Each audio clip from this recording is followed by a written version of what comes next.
ചലിപ്പിക്കാനായിട്ട് തൻ്റെ ജീവിതം തന്നെ ഒഴിഞ്ഞു വെച്ചതായതായ പ്രൊഫസർ ജി ശങ്കരപ്പിള്ളയെയും അരങ്ങിൽ രക്തസാക്ഷിയായിട്ടുള്ളതായ സപ്തലക്ഷ്മിയെയുമാണ് നാം ഈ ദിനത്തിൽ ഓർക്കുന്നത്. ഇവർ ഈ ദിനത്തിൽ മാത്രമല്ല നാം ഓർക്കുന്നത്, നമ്മുടെ എല്ലാ പ്രവർത്തനങ്ങളിലും ഇവരുടെ ഒരു ഊർജം നമ്മളിലേക്ക് വരുന്നുണ്ട്. നമ്മുടെ പ്രവർത്തനങ്ങളുടെ ശക്തി എന്ന് പറയുന്നത് ഇവരുടെ ജി ശങ്കരപ്പിള്ള സാറിൻ്റെയും അതുപോലെ സപ്തലക്ഷ്മിയുടെയും അവർ കാഴ്ചവെച്ചതായിട്ടുള്ളതായ പ്രവർത്തനങ്ങൾ കൊണ്ടാണ് രംഗചേതനയ്ക്ക് മുന്നോട്ട് പോകാനായിട്ട് ഇവിടെ ഒരു ആവേശം ലഭിക്കുന്നത്. ജി ശങ്കരപ്പിള്ള സാറ് നമ്മൾ എല്ലാവരും അറിയുന്നത് പോലെ തന്നെ നാടകക്കളരി പ്രസ്ഥാനത്തിൻ്റെ പ്രയോക്താവായിരുന്നു. മലയാള നാടകവേദിയിലെ പുതിയ ചലനങ്ങൾക്ക് തുടക്കം കുറിച്ചതായിട്ടുള്ളതായ കളരി പ്രസ്ഥാനം 1967 ശാസ്താംകോട്ടയിൽ വെച്ച് നടന്നത്. അതിനുശേഷം 4 കളരികളാണ് ആ ടീമിൻ്റെ വകയായിട്ട് നടത്തിയിട്ടുള്ളത്. പിന്നെ ശങ്കരപ്പിള്ള സാറും രാമാനന്ദൻ സാറും പി കെ വേണുഗോപാൽ സാറും ഒക്കെ കൂടിയിട്ട് കേരളത്തിൽ അങ്ങോളം ഇങ്ങോളമായിട്ട് 250ഓളം കളരികൾ നടത്തുകയുണ്ടായിട്ടുണ്ട്. അത് മലയാള നാടകവേദിയിൽ വളരെ വലിയ ഒരു ചലനത്തിന് കാരണമായി എന്നുള്ളതാണ്. അതോടൊപ്പം തന്നെ 77 നടന്നതായിട്ടുള്ള ദേശീയ നാടകോത്സവം ശങ്കരപ്പിള്ള സാറിൻ്റെയൊക്കെ നേതൃത്വത്തിൽ കേരള സംഗീത നാടക അക്കാദമിയുടെ ആഭിമുഖ്യത്തിൽ എറണാകുളത്ത് ഫാസ്റ്റ് ഓഡിറ്റോറിയത്തിൽ നടത്തിയ ദേശീയ നാടകോത്സവം അന്നത്തെ ഈ നാടകക്കളരി പ്രസംഗങ്ങളിൽ പങ്കെടുത്തതായ നാടകക്കാർക്ക് വളരെ ഉത്തേജനം നൽകുന്നതായുള്ള ഒരു നാടകോത്സവമായിരുന്നു അത്. അതും ശങ്കരപ്പിള്ള സാറിന് തന്നെ വലിയൊരു കോൺട്രിബ്യൂഷനാണ്. നാടക അക്കാദമി ചെയർമാനായിരുന്നു. അങ്ങനെ നാടകത്തിന് വേണ്ടി ജീവിതം മാറ്റിവെച്ചതായിട്ടുള്ളതായ ഒരു വലിയ ഒരു വ്യക്തിത്വമായിരുന്നു പ്രൊഫസർ ജി ശങ്കരപ്പിള്ള. രംഗചേതനയെ സംബന്ധിച്ച് രംഗചേതനയുടെ ഉദ്ഘാടനം 1980 ഫെബ്രുവരി 11 ചേറൂർ ഗ്രാമീണ വായനശാലയുടെ അങ്കണത്തിൽ വെച്ച് നടത്തിയതും ജി ശങ്കരപ്പിള്ള സാറാണ്. എല്ലാ ജനുവരി 1 ജൂൺ 22 ശങ്കരപ്പിള്ള സാറിൻ്റെ ഓർമ്മ ദിനത്തിൽ ഇത് ഞാൻ പറയാറുണ്ട്. അന്ന് ഫെബ്രുവരി 11 ഫെബ്രുവരി 11 ചേറൂർ ഗ്രാമീണ വായനശാലയുടെ മുറ്റത്താണ്. അവിടെ 3 പേരായിരുന്നു വിശിഷ്ട അതിഥികൾ. ഒന്ന് ശങ്കരപ്പിള്ള സാറ്, പിന്നെ രാമാനന്ദൻ സാറ്, പിന്നെ എം.ആർ. ബി അന്നത്തെ അധ്യക്ഷനായിരുന്നു. ആശംസ നേർന്നത് പ്രൊഫസർ രാമാനന്ദൻ സാറാണ്. 3 പേരും നമുക്കില്ല. അതായത് വ്യക്തികളുടെ ഓർമ്മ ദിനത്തിൽ നാം വളരെ നല്ല രീതിയിൽ തന്നെ അവരെ ഓർമ്മിക്കാറുണ്ട്.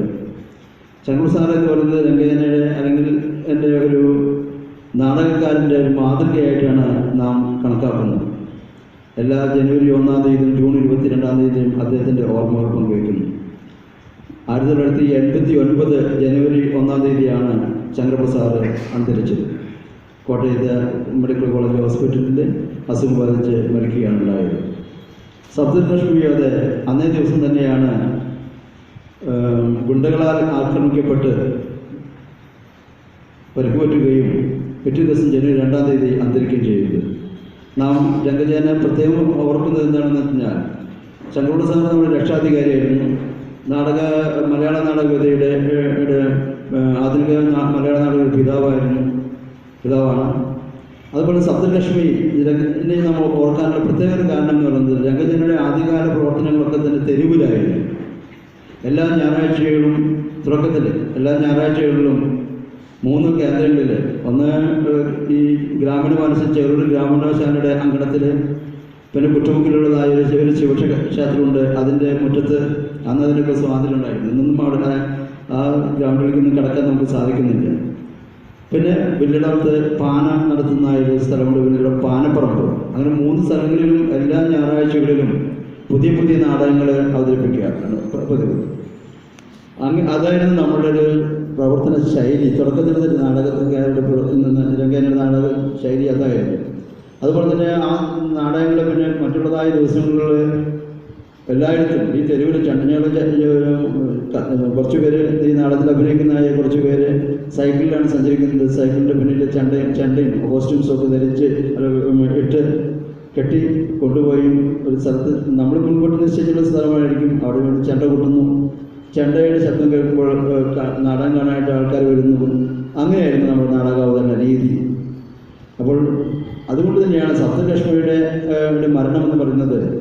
നമുക്കറിയാം, ഇവിടെ നാട്യമംഗ സംഘം എന്ന് പറയുന്നതായ ഡൽഹിയിലെ നാടക സംഘം തെരുവിനെ ആധാരമാക്കിയുണ്ട്. തെരുവ് നാടകങ്ങളും പ്രസിദ്ധി നാടകങ്ങളും എല്ലാം ചെയ്തിട്ടുണ്ട്. അവരും തെരുവിലാണ് കൂടുതലായിട്ട് ജനങ്ങളെ ആകർഷിക്കത്തക്കത്. തെരുവിലാണ് അവർ നാടകങ്ങൾ അവതരിപ്പിച്ച് അവരുടെ അപ്പോൾ പറയാനുള്ളതായ വിഷയങ്ങൾ അവതരിപ്പിക്കുന്ന രീതിയായിരുന്നു അത്.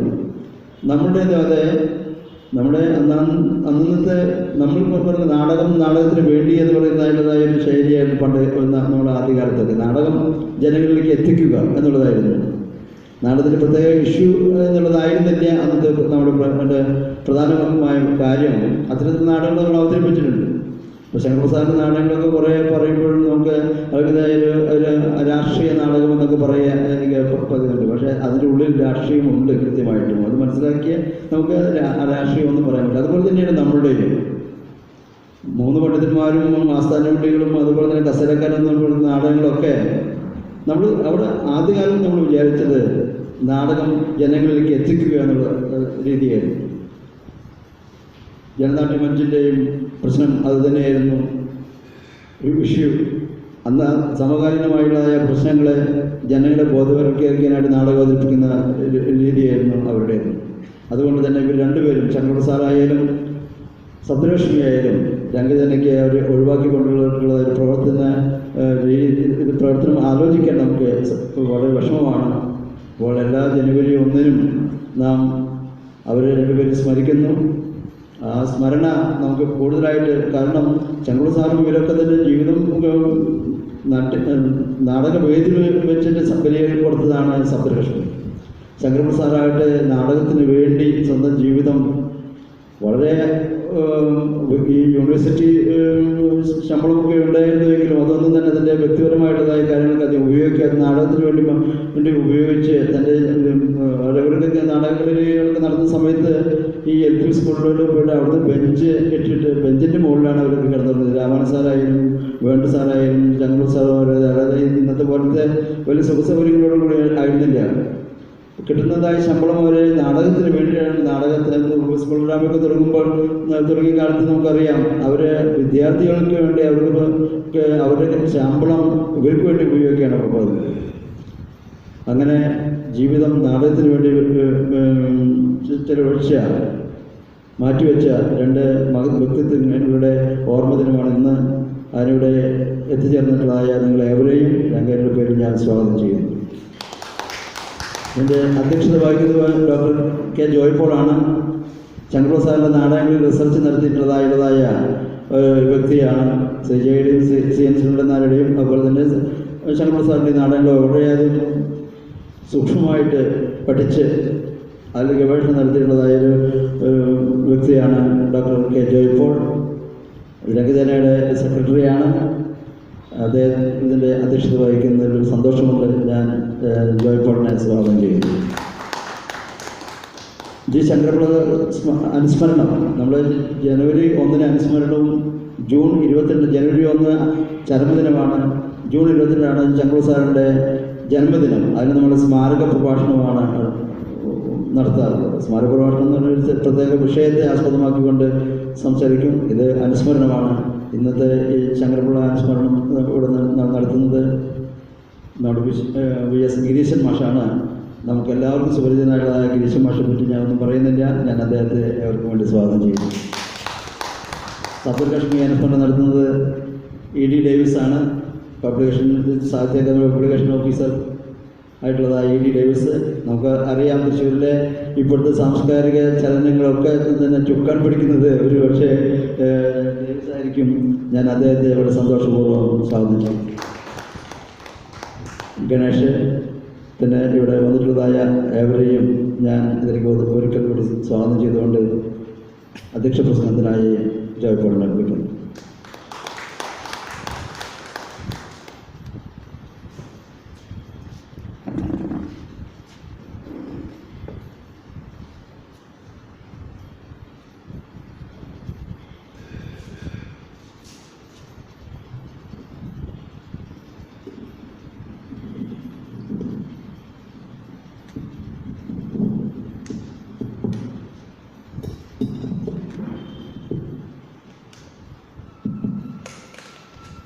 പ്രിയപ്പെട്ടവരെ,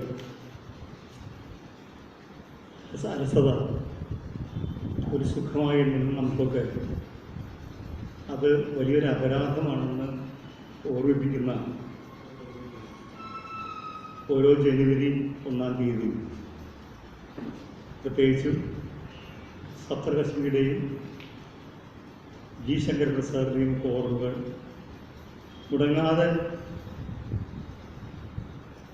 ഉള്ള ആ ദിവസം ഇത് വളരെ പ്രധാനമാണ്. ഒരുപക്ഷെ ഒരു വർഷത്തേക്കുള്ള ഊർജം മുഴുവൻ ഇവരുടെ പ്രവർത്തനങ്ങൾ മാതൃകയാക്കിക്കൊണ്ട് നമ്മൾ സ്വീകരിക്കുന്നതും അന്ന് തന്നെയാണ്.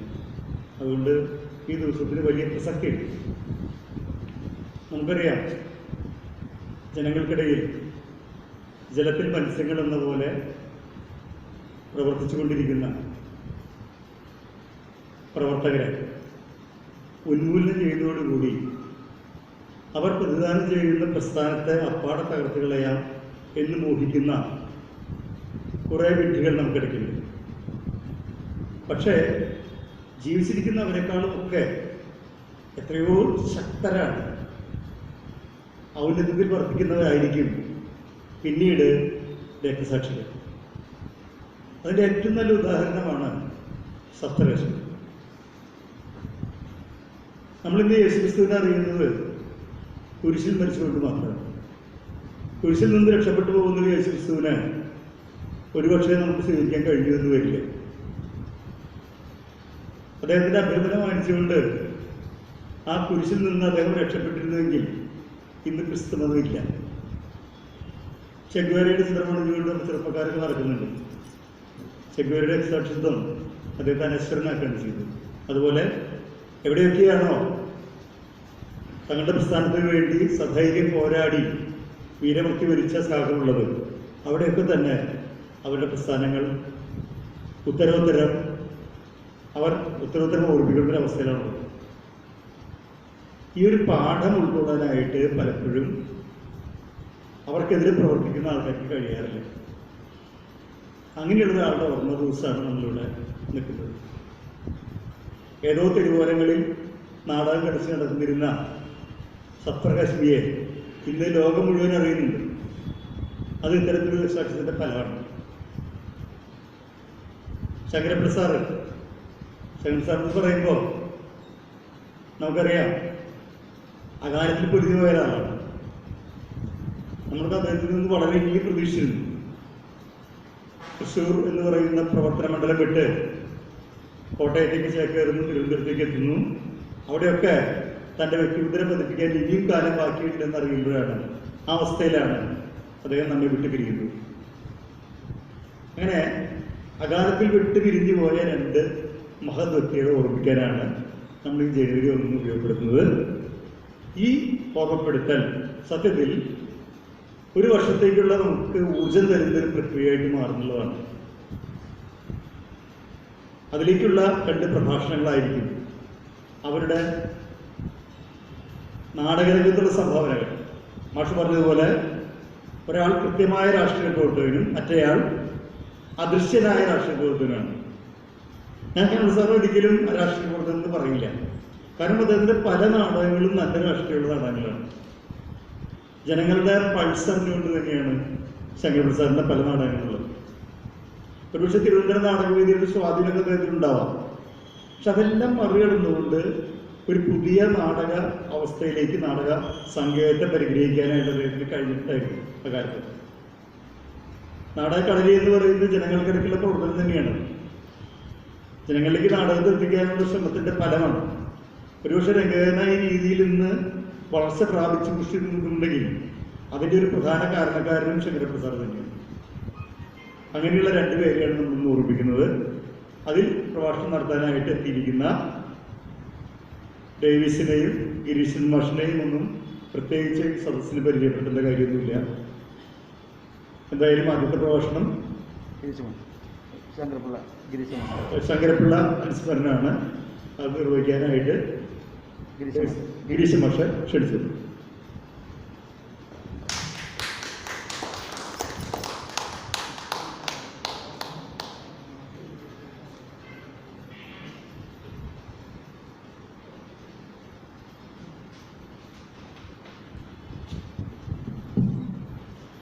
എല്ലാവർക്കും എൻ്റെ ഹൃദയം നിറഞ്ഞ നമസ്കാരം. പ്രിയപ്പെട്ട ജോയ് പോൾ മാഷ് പറഞ്ഞത് വളരെ കൃത്യമായിട്ടൊരു കാര്യം പറഞ്ഞു.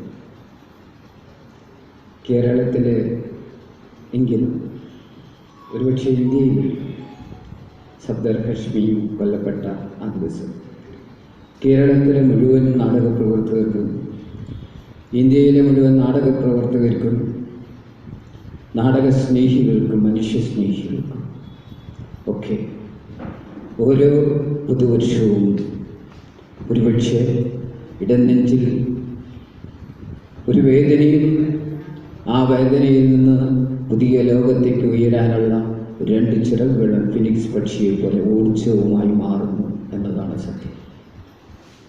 അവരിന്നാണ് ഇതേപോലെ ദിവസങ്ങളിലാണ് അവർ ഈ ഭൂമി വിട്ടുപോയത്. ഒരാൾ അദ്ദേഹത്തിൻ്റെ സൂക്ഷ്മമായ രാഷ്ട്രീയം, മനുഷ്യത്വത്തിൻ്റെ രാഷ്ട്രീയം തെരുവുകളിൽ ആടിത്തിമർക്കുകയും എപ്പോഴും തൻ്റെ വിരൽ ഭരണകൂടങ്ങൾക്കെതിരെ എവിടെ നീതി നിഷേധിക്കപ്പെടുന്നുവോ, എവിടെ അവകാശം നിഷേധിക്കപ്പെടുന്നുവോ അതിന് നേരെ തൻ്റെ ചൂണ്ടുവിരൽ മാത്രമല്ല, തൻ്റെ ചിന്തയും തൻ്റെ ശരീരവും സമ്പൂർണമായ ജീവിതവും വലിച്ച് എറിയുക മാത്രമല്ല, വലിയൊരു ശബ്ദത്തിൽ അല്ലെങ്കിൽ തോക്കിനേക്കാൾ ശക്തിയിൽ, ബോംബിനേക്കാൾ ശക്തിയിൽ അദ്ദേഹം പ്രതിരോധിച്ചു കൊണ്ടിരുന്നു. അത്തരം ആളുകളെ ജോയ് പോൾ മാഷ് പറഞ്ഞു, അത്തരം ആളുകളെ ഇങ്ങനെയുള്ള അരങ്ങിൽ നിന്ന് ഒഴിവാക്കുക എന്ന മനുഷ്യത്വരഹിതമായ, ആധുനിക കാലത്തിന് യോജിക്കാത്ത പ്രവർത്തികൾ അരങ്ങേറുന്ന ഈ പുതിയ കാലമെന്നല്ല, ചീത്തക്കാലമെന്നോ അല്ലെങ്കിൽ പ്രാകൃത കാലമോ എന്ന കാലത്തിലാണ് സഫ്ദർ ഹഷ്മി. അത് മനോഹരമായിട്ട് പ്രിയപ്പെട്ട ഡേവിസ് ഇവിടെ പറയും. ജോയ് പോൾ മാഷോട് എനിക്കൊരു ദേഷ്യമുണ്ട്. സത്യത്തിൽ ഞാൻ വർഗീസ് മാഷോടൊക്കെ എനിക്ക് നല്ല ദേഷ്യമാണ് അച്ഛനോടൊക്കെ. ഇവിടെ നാടക ഇതൊക്കെ കേൾക്കാതിരിക്കുന്ന ഒരു, പക്ഷെ അവരൊക്കെ കാണും ഒരു പക്ഷേ നാടക കാര്യങ്ങളിൽ അറിവ് കുറഞ്ഞ ആളായിരിക്കും എന്നാണ് എനിക്ക് പോലും തോന്നുന്നത്. കാരണം അത്ര വിശാലമാണ് ശങ്കരപ്പിള്ള സാറായാലും സഫ്ദർ ഹഷ്മി ആയാലും അവരുടെ ലോകങ്ങൾ. എവിടെയെങ്കിലും മൂലയ്ക്കിരുന്ന് നാടകത്തെ പറ്റിയുള്ള ചർച്ചകൾ കേൾക്കാനും, എവിടെയെങ്കിലും ഒരു ഇതിരുന്ന് നാടകങ്ങൾ കാണാനും, സുഹൃത്തുക്കൾ നാടകം ചെയ്യുമ്പോൾ ഗണേശനെ പോലെ ഒരുപാട് സുഹൃത്തുക്കളുണ്ട്. നാടകം ചെയ്യുമ്പോൾ ഒരുപാട് ശിഷ്യന്മാർ, രംഗചേതനയുടെ നാടകങ്ങൾ, ഡേവിസ് പുസ്തകം എഴുതുമ്പോൾ അതൊക്കെ വായിച്ച് അതിങ്ങനെ സ്നേഹത്തോടെ ആദരവോടെ അതൊക്കെ ഒളിഞ്ഞിരിക്കാനാണ് എനിക്ക് ഏറ്റവും ഇഷ്ടം.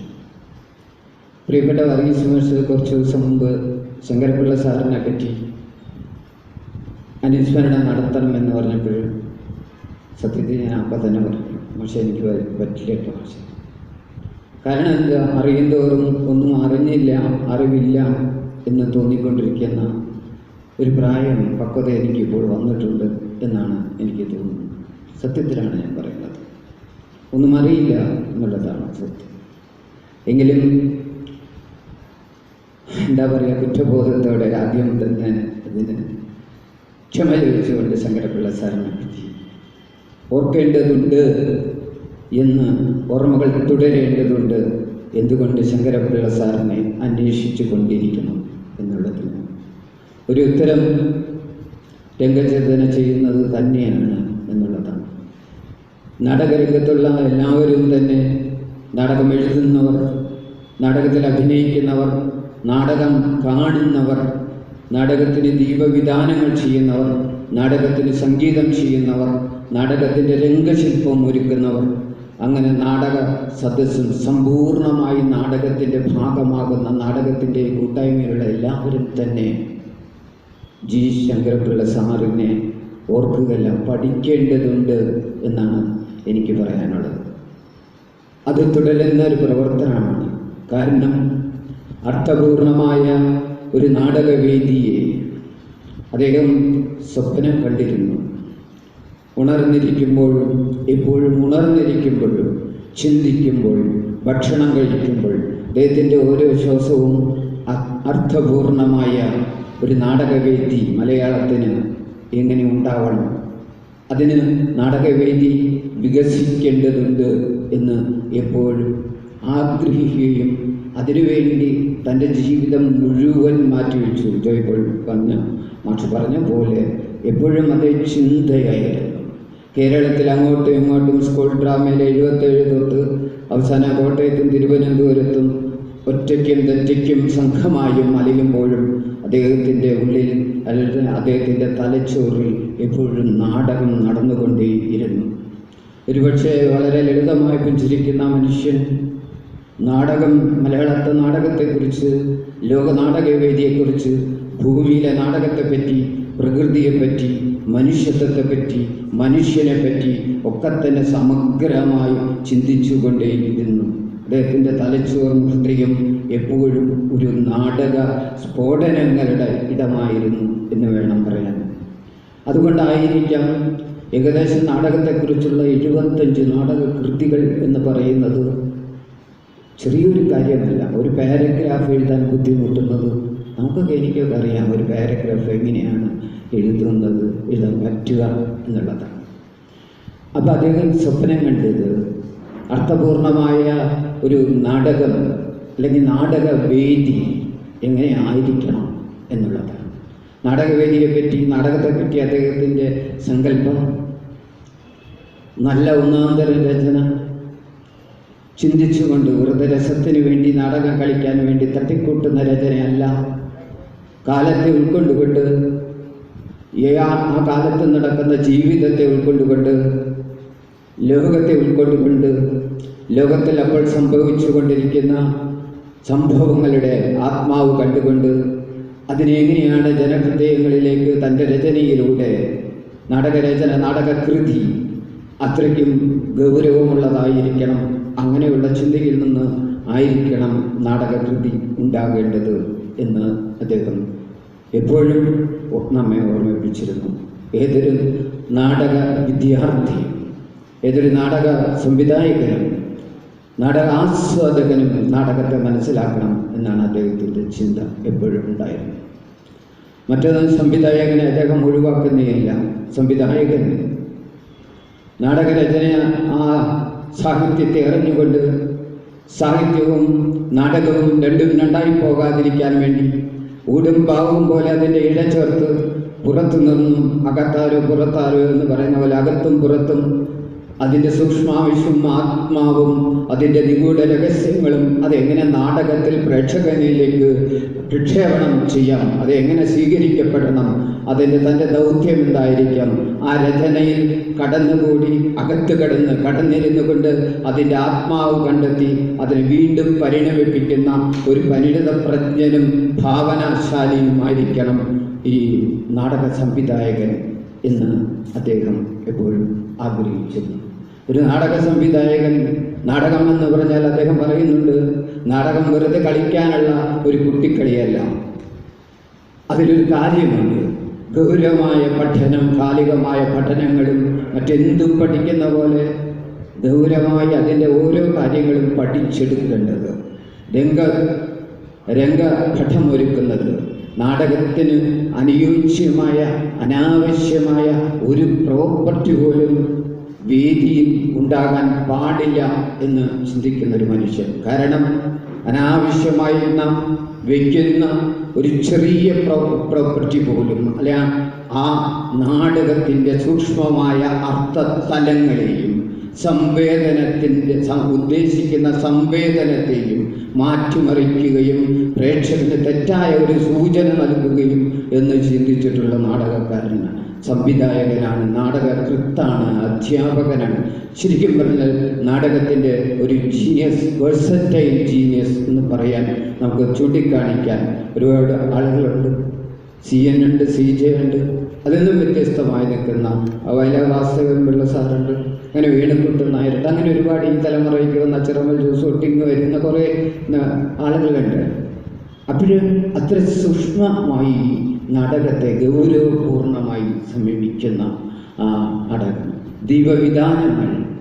ഒരുപക്ഷെ രംഗവേദിയിലേക്ക് നാടകം നടക്കുമ്പോൾ ആ നാടകത്തിൻ്റെ അപ്പോൾ സാന്ദ്രമാകുന്ന ഡെൻസിറ്റി, ആ നാടകം ആ സമയത്ത് ഒരു കഥാപാത്രത്തിൻ്റെ അവസ്ഥയെ അറിഞ്ഞുകൊണ്ട് കഥാപാത്രങ്ങൾ ഡെലിവർ ചെയ്യുന്ന വാക്കിൻ്റെ പൂർണ്ണമായ അർത്ഥം, പ്രത്യുത്തരങ്ങൾ, ഇതൊക്കെ അറിഞ്ഞുകൊണ്ട് ആ ഇടങ്ങൾ കൃത്യമായി അറിഞ്ഞുകൊണ്ടുള്ള സംവിധാനം, ആ ലൈറ്റിൻ്റെ പ്രയോഗങ്ങൾ, ആ ദീപവിധാനങ്ങൾക്ക് പോലും, ആ വേദിയിൽ അപ്പോൾ വീഴുന്ന വെളിച്ചത്തിൻ്റെ നിറത്തിന് പോലും കൃത്യമായി അർത്ഥമുണ്ടെന്നും ആശയവിനിമയ ശേഷിയുണ്ടെന്നും അതും തെറ്റായി പോകരുത് എന്നും ചിന്തിച്ചിട്ടുള്ള, അല്ലെങ്കിൽ പഠിപ്പിച്ചിട്ടുള്ള, പറഞ്ഞു കൊടുത്തുള്ള, പഠിപ്പിക്കുകയല്ല ചെയ്യുന്നത്, ഒരു ഇടപെടൽ പ്രത്യേകമാണ്. പക്ഷേ ശങ്കരപ്പിള്ള സാറിനെ ഇപ്പോൾ എനിക്ക് അത്ര അടുത്തറിയില്ല.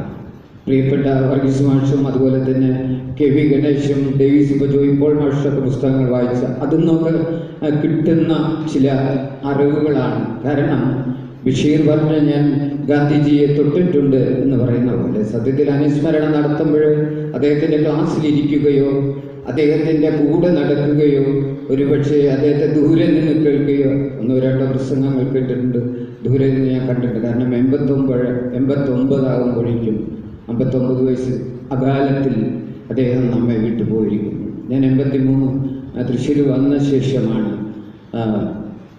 നാടക പ്രവർത്തകരുമായിട്ട്, നാടകം പാലക്കാടുണ്ടെങ്കിലും അവിടെയൊന്നും അദ്ദേഹത്തെ കാണാൻ പറ്റിയിട്ടില്ല. പക്ഷേ അദ്ദേഹത്തെ തൊടാൻ കഴിഞ്ഞിട്ടുണ്ടെങ്കിൽ മാത്രമാണ്, ഒരുപക്ഷെ കൂടെ സഞ്ചരിക്കാൻ കഴിയുമ്പോൾ മാത്രമാണ്, അല്ലെങ്കിൽ ആ നാടകത്തിൽ നിന്ന് മാത്രമാണ്, കണ്ട നാടകങ്ങളിൽ നിന്നാണ് പലപ്പോഴും ഇതൊക്കെ വായിച്ച് എടുത്തിട്ടുള്ളത്. മറ്റേ ദീപവിധാനം കഴിഞ്ഞാലും അതിൻ്റെ സംഗീതം ഉപയോഗിക്കുന്ന സംഗീതത്തെ പറ്റി അദ്ദേഹത്തിന് ചിന്തകളുണ്ട്. അതിനുശേഷം നല്ല ഗൗരവമുള്ള നാടകത്തിൻ്റെ നിഗൂഢമായ തങ്ങളുടെ മുമ്പിൽ തങ്ങൾ കണ്ടുകൊണ്ടിരിക്കുന്ന നാടകത്തിൻ്റെ നിഗൂഢ രഹസ്യങ്ങൾ വരെ, ഒരു മൂളൽ വരെ വരികൾക്കിടയിൽ വായിക്കാൻ കഴിയുന്ന പ്രബുദ്ധമായ ആസ്വാദകരായിരിക്കണമെന്ന് കർശന ബുദ്ധിയുള്ള ഒരു നാടക സംവിധായകൻ. അതായത് ഇവിടെ അദ്ദേഹം അത് വാദിക്കുന്നത് ഒരു നാടക സംവിധായകനും കൃതിയും ദീപം സംവിധാനം ചെയ്യുന്ന ആളായാലും സംഗീത സംവിധായകനും അതുപോലെ തന്നെ ടോട്ടലായിട്ടുള്ള സ്പേസ് ആയാലും സദസ്യരായാലും അതിൽ നിന്ന് ഉച്ചനീചത്വമില്ല, ഇതെല്ലാവരും കൂടിയാണ്. ഒരുപക്ഷെ സംവിധായകൻ ചെയ്യുന്ന ക്രിയാത്മകമായ അദ്ദേഹത്തിൻ്റെ ഒരു പ്രമേയത്തെ ക്രിയേറ്റീവായിട്ട് റീക്രിയേറ്റ് ചെയ്യുമ്പോൾ ആസ്വാദകൻ ആ നാടകം കാണുമ്പോൾ അവൻ്റെ മനസ്സിൻ്റെ ഉള്ളിൽ ആ നാടകം ആസ്വദിക്കുക, റീക്രിയേറ്റ് ചെയ്യാൻ പറ്റില്ലെങ്കിലും കാലത്തിലേക്കും കാലാതീത കാലത്തിലേക്കും സഞ്ചരിച്ചുകൊണ്ട് ആ നാടകത്തെ ഏറ്റുവാങ്ങാനുള്ള ഒരു കപ്പാസിറ്റിയുള്ള ആളായിരിക്കണം. അതിനുള്ള പഠനവും പഠിപ്പിക്കലും നാടകക്കാർ തന്നെ നടത്തണം എന്ന് വിചാരിച്ചിട്ടുള്ള മനുഷ്യൻ. അതുകൊണ്ടാണ് അദ്ദേഹം ലിറ്റിൽ തിയേറ്ററുകളും നാടക കളരികളും ഒക്കെ ആസൂത്രണം ചെയ്ത് കേരളത്തിൽ അങ്ങോളം കൂടെ നാടകവുമായി നടന്നുപോയത് വളരെ ശാന്തനായിട്ട്. ജോയ് പോൾ മാഷ് പറഞ്ഞു, സഫ്ദർ ഹാഷ്മിയുടെ രാഷ്ട്രീയം എന്നതെന്ന് അഗ്നി പോലെ പ്രത്യക്ഷവും സ്ഫോടനാത്മകവുമായ അഗ്നിപർവ്വതം പോലെ പൊട്ടിത്തെറിക്കുന്ന തെരുവ് നാടകങ്ങൾ എന്നാണ്. ഇവിടെ മനുഷ്യനെ കൊല്ലാൻ വേണ്ടി പൊട്ടിത്തെറിക്കുമ്പോൾ ആ പൊട്ടിത്തെറിക്കുന്ന മനുഷ്യർക്കെതിരെ തൻ്റെ നാടകവുമായി പൊട്ടിത്തെറിക്കുന്ന സഫ്ദർ ഹാഷ്മി. പക്ഷേ അതിസൂക്ഷ്മമായി ഇങ്ങേ തലത്തിലേക്ക് എത്തിക്കുമ്പോൾ ശങ്കരപ്പിള്ള സാറിൻ്റെ ഏറ്റവും രാഷ്ട്രീയം എന്ന് പറയുന്നത് ഹ്യൂമനിസമാണ്. ഹ്യൂമാനിറ്റിയോട്, അക്രമരാഹിത്യത്തോടും ഹ്യൂമാനിറ്റിയോടും ഇത്ര അടുത്ത് നിന്നുകൊണ്ട് അതിനെ ഊടും പാവുമാക്കിക്കൊണ്ട് ഓരോ നാടക രചനയും നടത്തുകയും അതുപോലെ തന്നെ അന്ധവിശ്വാസങ്ങളെയും അതിസൂക്ഷ്മമായി മറ്റൊരു രീതിയിൽ കളിയാക്കുകയും ചെയ്തിട്ടില്ല. കാരണം അത് അദ്ദേഹത്തെ ഹാസ്യസങ്കല്പങ്ങളെ പറ്റി അദ്ദേഹത്തിന് അറിയാം, നാടക സാഹിത്യ ചരിത്രത്തെ പറ്റി പഠനം നടത്തിയിട്ടുണ്ട്, ഇബ്സനെ പറ്റി നടത്തിയിട്ടുണ്ട്, അങ്ങനെ ഒരുപാട് ഗ്രഹത്തിനെ പറ്റി നടന്നിട്ടുണ്ട്, മോളിയറെ പറ്റി അദ്ദേഹം ഗംഭീരമായി പഠനം നടത്തിയിട്ടുണ്ട്. ലോക നാടകവേദിയിലെ സംഭവങ്ങൾ ആ കാലഘട്ടത്തിൽ സംഭവിച്ചു കൊണ്ടിരിക്കുന്ന ഓരോ നാടകത്തിൻ്റെ റവല്യൂഷൻസ് ആൻഡ് എവല്യൂഷൻസും അപ്പോൾ അദ്ദേഹം പിടിച്ചെടുത്തിട്ടുണ്ട് എന്നുള്ളതാണ്. അങ്ങനെ പാശ്ചാത്യ നാടകത്തെ അതേപടി കോപ്പി ചെയ്യാനല്ല അദ്ദേഹം വിചാരിച്ചിട്ടുള്ളത്. അദ്ദേഹത്തിന് ഇന്ത്യൻ പാരമ്പര്യത്തിൻ്റെ, ഭാരതീയമായ നാടക പാരമ്പര്യങ്ങളെ, അതുപോലെ തന്നെ ഭാരതത്തിൻ്റെ നാടക പാരമ്പര്യം എന്ന് പറയുന്നത് ഏറ്റവും എർത്തിയായിട്ടുള്ള എലിനേറ്റ അന്യവൽക്കരിച്ചിട്ടുള്ള ഏറ്റവും താഴെ ചുവടിലുള്ള മനുഷ്യരുടെ ഗ്രാമോത്സവങ്ങളുടെ വിത്തിൽ നിന്നാണ് അദ്ദേഹം പല നാടകങ്ങളും അദ്ദേഹത്തിൻ്റെ നാടക ചിന്തകളും ഉണ്ടാക്കിയിട്ടുള്ളത് എന്നുള്ളതാണ് നമുക്ക് സൂക്ഷ്മമായി പഠിക്കാൻ കഴിയും. അതാണ് അദ്ദേഹത്തിൻ്റെ വിത്ത് എന്നുള്ളതാണ്. കാരണം ആ പാശ്ചാത്യ നാടകങ്ങൾ കൊണ്ടുവരുമ്പോഴും ആ നാടകം നാം ഇവിടെ നാടകമുണ്ടാക്കുമ്പോൾ അർത്ഥപൂർണമായ നാടകവേദി എന്ന് അദ്ദേഹം പറഞ്ഞുകൊണ്ടിരിക്കുമ്പോൾ നാടകവേദി മലയാളത്തിൻ്റെ നാടകം, നമ്മുടെ കൈമുദ്രയുള്ള നാടകം, നമ്മുടെ ഹൃദയത്തിൻ്റെ ഒപ്പിച്ചാർത്തിയ നാടകം, ആ ഐഡൻറ്റിറ്റിയും സത്തയും അസ്തിത്വവുമുള്ള ഉണ്മയുള്ള നാടകം എന്നൊക്കെ പറയുമ്പോൾ നാം ഇവിടെ ഉണ്ടാക്കുന്ന നാടകങ്ങൾ പാശ്ചാത്യ ലോകത്തിൻ്റെ ഏതു മൂലയിൽ നടക്കുന്ന നാടക പരീക്ഷണങ്ങളെയും ഹൃദയം കൊണ്ട് സ്വീകരിക്കുകയും അതിൻ്റെ നല്ല വശങ്ങൾ സ്വീകരിക്കും, അത് പകർത്താതെ തന്നെ അവിടെ നിന്ന് ഇന്ത്യൻ നമ്മുടെ കേരളത്തിൻ്റെ മണ്ണിലായാലും ഇന്ത്യൻ മണ്ണിൽ വേരാഴ്ത്തിക്കൊണ്ട് ഈ മനുഷ്യരുടെ ആ സത്ത പിടിച്ചെടുത്തുകൊണ്ട്, ജീവിതം പിടിച്ചെടുത്തുകൊണ്ട്, അവരുടെ പ്രതിഷേധങ്ങൾ പിടിച്ചെടുത്തുകൊണ്ട്, അവരുടെ ആഗ്രഹങ്ങൾ, സ്വപ്നങ്ങൾ, നിരാശകൾ, വേദനകൾ ഇതൊക്കെ പിടിച്ചെടുത്തുകൊണ്ടായിരിക്കണം, അതിൽ വേരൂന്നിക്കൊണ്ടായിരിക്കണം കേരളത്തിലെ പുതിയ ഏതൊരു നാടക പ്രവർത്തകനും നാടകം ചെയ്യേണ്ടതും നാടകം രചിക്കേണ്ടതും നാടകം അവതരിപ്പിക്കേണ്ടതും. എല്ലാം തന്നെ സമഗ്രമായ നാടകം എന്ന് പറയുന്നത് ഒരു സമഗ്രമായ ജീവിത അവബോധവും ആണ്. ആ കാലത്തിൻ്റെ ജീവിത അവബോധം കൂടിയായിരിക്കണം. അതിൻ്റെ ഡെൻസിറ്റിയുള്ള റിയാലിറ്റിയിൽ നിന്ന് മാറി ചിന്തിച്ചുകൊണ്ട് ആ റിയാലിറ്റിയെക്കാളും നേരിട്ട് കാണുന്ന റിയാലിറ്റിയെക്കാളും അതീവമായ സാന്ദ്രതയുള്ള ഒരു ആവിഷ്കാരം എന്നാണ് അദ്ദേഹം പറയുന്നത്. നിലനിൽക്കുന്ന ആ ഇടം വളരെ ചെറുതായിരിക്കാം, പക്ഷെ നാടകം കളിക്കുമ്പോൾ ആ ഇടം മാഞ്ഞു പോകുകയും the state must whether away എന്ന് പറയുന്ന പോലെ പൃഥ്വീരിയം എന്ന അതിർത്തികൾ മാഞ്ഞു പോകുകയും ആ നാടകം ചെറിയ ഇടത്തിൽ നിന്ന് ഇടങ്ങൾക്ക് അപ്പുറത്തേക്കായിട്ട് കാലങ്ങളെ മറികടക്കുന്ന കാലാതീതമായ സമയാതീതമായ ഒരു തലത്തിലേക്ക് വികസിച്ച് അതിനേക്കാൾ അത് സ്വീകരിക്കാൻ ആസ്വാദകന്റെ ഹൃദയത്തെയും ആസ്വാദന ശേഷിയും വികസിപ്പിച്ചുകൊണ്ട് അങ്ങോട്ടും ഇങ്ങോട്ടും ഒരു കൊടുക്കൽ വാങ്ങൽ നടക്കുമ്പോഴാണ് യഥാർത്ഥ നാടകമാകുന്നത് എന്ന് ചിന്തിച്ചൊരു മനുഷ്യനാണ് ശങ്കരപിള്ള സാർ.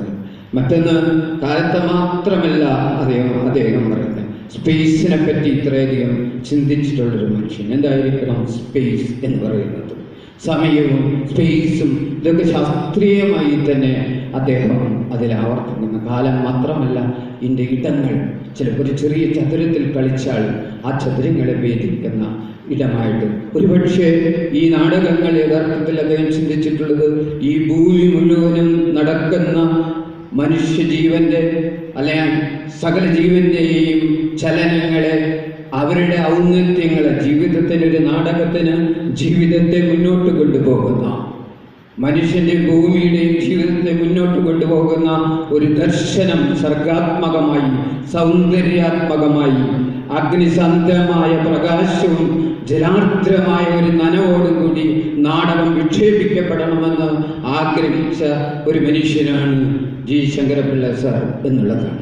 അതിന് അദ്ദേഹം കുട്ടികളുടെ നാടകം എടുത്തല്ല, മുതിർന്നവരുടെ ഇടയിൽ വരുമ്പോൾ കഠിനനായ കടുപ്പക്കാരനായ നാടകക്കാരൻ എന്നാണ് കണ്ടിട്ടുള്ളത്. പക്ഷെ അങ്ങനെയല്ല, ഒരു ലോല ഹൃദയമുണ്ട്.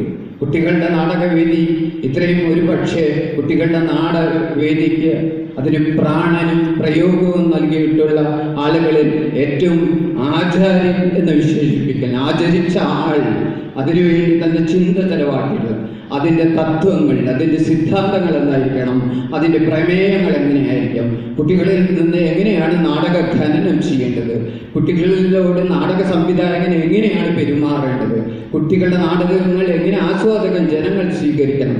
ഒരുപക്ഷെ ശക്തമായ മുതിർന്നവരുടെ നാടകമുണ്ട് ആവണമെങ്കിൽ കുട്ടികളുടെ നാടകവും പ്രബുദ്ധമായിരിക്കണം, അതിനെ തള്ളിക്കളയരുത് എന്നുള്ളതാണ്. എന്നാൽ മുതിർന്ന ആളുകളുടെ ഒരു ചെറിയ പതിപ്പല്ല കുട്ടികൾ എന്ന് ചിന്തിച്ചിട്ടുള്ള നാടകക്കാരനാണ് ശങ്കരപിള്ള സാർ. അത് നമ്മൾ വിചാരിക്കും അത് കുട്ടികളുടെ നാടകം, ഒരുപക്ഷെ കുട്ടികളുടെ നാടകം അത്ര എളുപ്പമുള്ള നാടകമല്ല എന്നാണ് എനിക്ക് തോന്നിയിട്ടുള്ളത്. കാരണം കുട്ടികൾ മുതിർന്നവരുടെ ഒരു ചെറിയ പതിപ്പല്ല, അവർ കുട്ടികൾ എന്ന് പറയുന്നത് അവർക്ക് വ്യക്തിത്വമുണ്ട്, അവർക്ക് സത്തയുണ്ട്, അവർക്ക് ഐഡന്റിറ്റി ഉണ്ട്, അവർക്ക് സ്വപ്നമുണ്ട്. അല്ലാതെ മുതിർന്നവർ കാണിക്കുന്നത് കൊഞ്ചി പറയേണ്ട ആളുകളല്ല അവർ. ഒരു പക്ഷേ വലിയവർ വലിയവരാകുന്നത് കുട്ടികൾ വലിയവരാണെന്ന് ചിന്തിക്കുന്ന ആപ്തവാക്യം മനസ്സിലാക്കിയ നാടകക്കാരനായിരിക്കും ശങ്കരപ്പിള്ള സാറ്.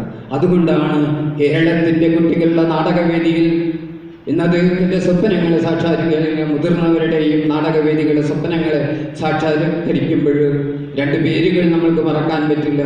ഒന്ന് രംഗപ്രഭാതും, അതുപോലെ തന്നെ ഇപ്പോൾ തൃശ്ശൂരിലെ രംഗചേതനും. ഞാൻ ഗണേശൻ്റെയോ വർഗീസ് മാഷിൻ്റെയോ ഡേവിസിൻ്റെയോ ഇവിടുന്ന് നാടകപ്രവർത്തകരുടെയോ ജയ്പൂർ മാഷ് സുഹൃത്തായതുകൊണ്ട് പറയുന്നതല്ല. അതിൻ്റെ അപ്പുറത്ത് നിന്ന് നാടകത്തെയൊക്കെ അറിയാൻ, സാഹിത്യത്തെ പഠിക്കാൻ അതൊരു സമയം അല്ലെങ്കിൽ എൻ്റെ ഒരു സ്വകാര്യത ആയിരിക്കും. അതുകൊണ്ടാണ് ഇത്തരം ആളുകളെ പറ്റി ഒക്കെ പഠിക്കുന്ന ഒരു വിദ്യാർത്ഥി എന്ന നിലയിൽ സത്യത്തിൽ ഇവിടെ നിന്ന് സംസാരിക്കാൻ ഞാൻ യോഗ്യനല്ല എന്നുള്ളതാണ്. അപ്പം അതുകൊണ്ടാണ് ഞാൻ ഇത് പറയുന്നത്. ആ രണ്ട് പേരുകളേ ഉള്ളൂ, രംഗപ്രഭാതും രംഗചേതനയും. രംഗപ്രഭാത് കുട്ടികളുടെ നാടകത്തിൽ ഊന്നിയപ്പോഴ അയ്യപ്പ പണിക്കരൊക്കെ തന്നെ അവിടെ ഉണ്ടായിരുന്നു കൃത്യമായിട്ട്.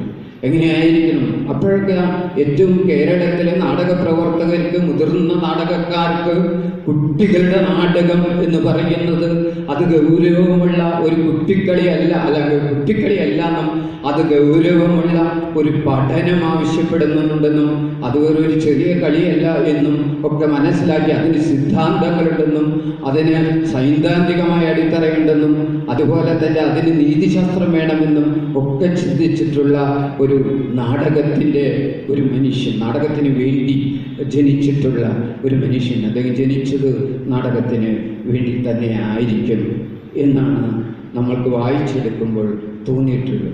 നാടകം ഏത് ആളുകളായാലും ശരി, ഏത് ഗ്രാമത്തിലുള്ള ഒരു കൂലിപ്പണിക്കാരെ വിളിച്ചാലും നാടകം ഉണ്ട് അല്ലെങ്കിൽ സഹായിക്കണമെന്ന് പറഞ്ഞാൽ അവിടേക്ക് പാഞ്ഞെത്തുന്ന നാടകക്കാരൻ. നാടകം എങ്ങനെ ജനകീയമാക്കണം?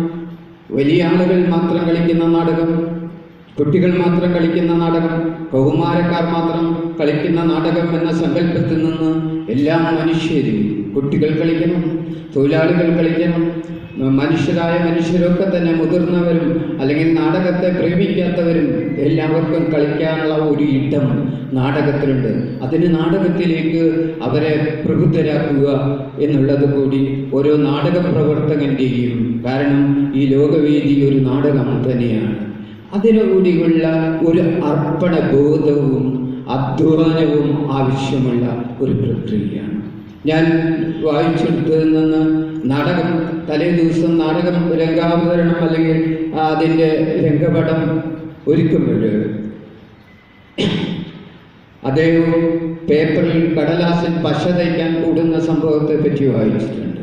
ഒരു നാടകക്കാരൻ എങ്ങനെയാണ് രംഗപ്രഭാതിൻ്റെ ആർട്ടിസ്റ്റിക് ഡയറക്ടർ എന്ന് പറയുന്ന ഒരു നാടകക്കാരൻ നാടകം റിഹേഴ്സൽ തുടങ്ങുന്നതിനോടൊപ്പം അതിനു മുമ്പേ സംവിധായകൻ നാടകത്തെ വായിക്കുന്നു.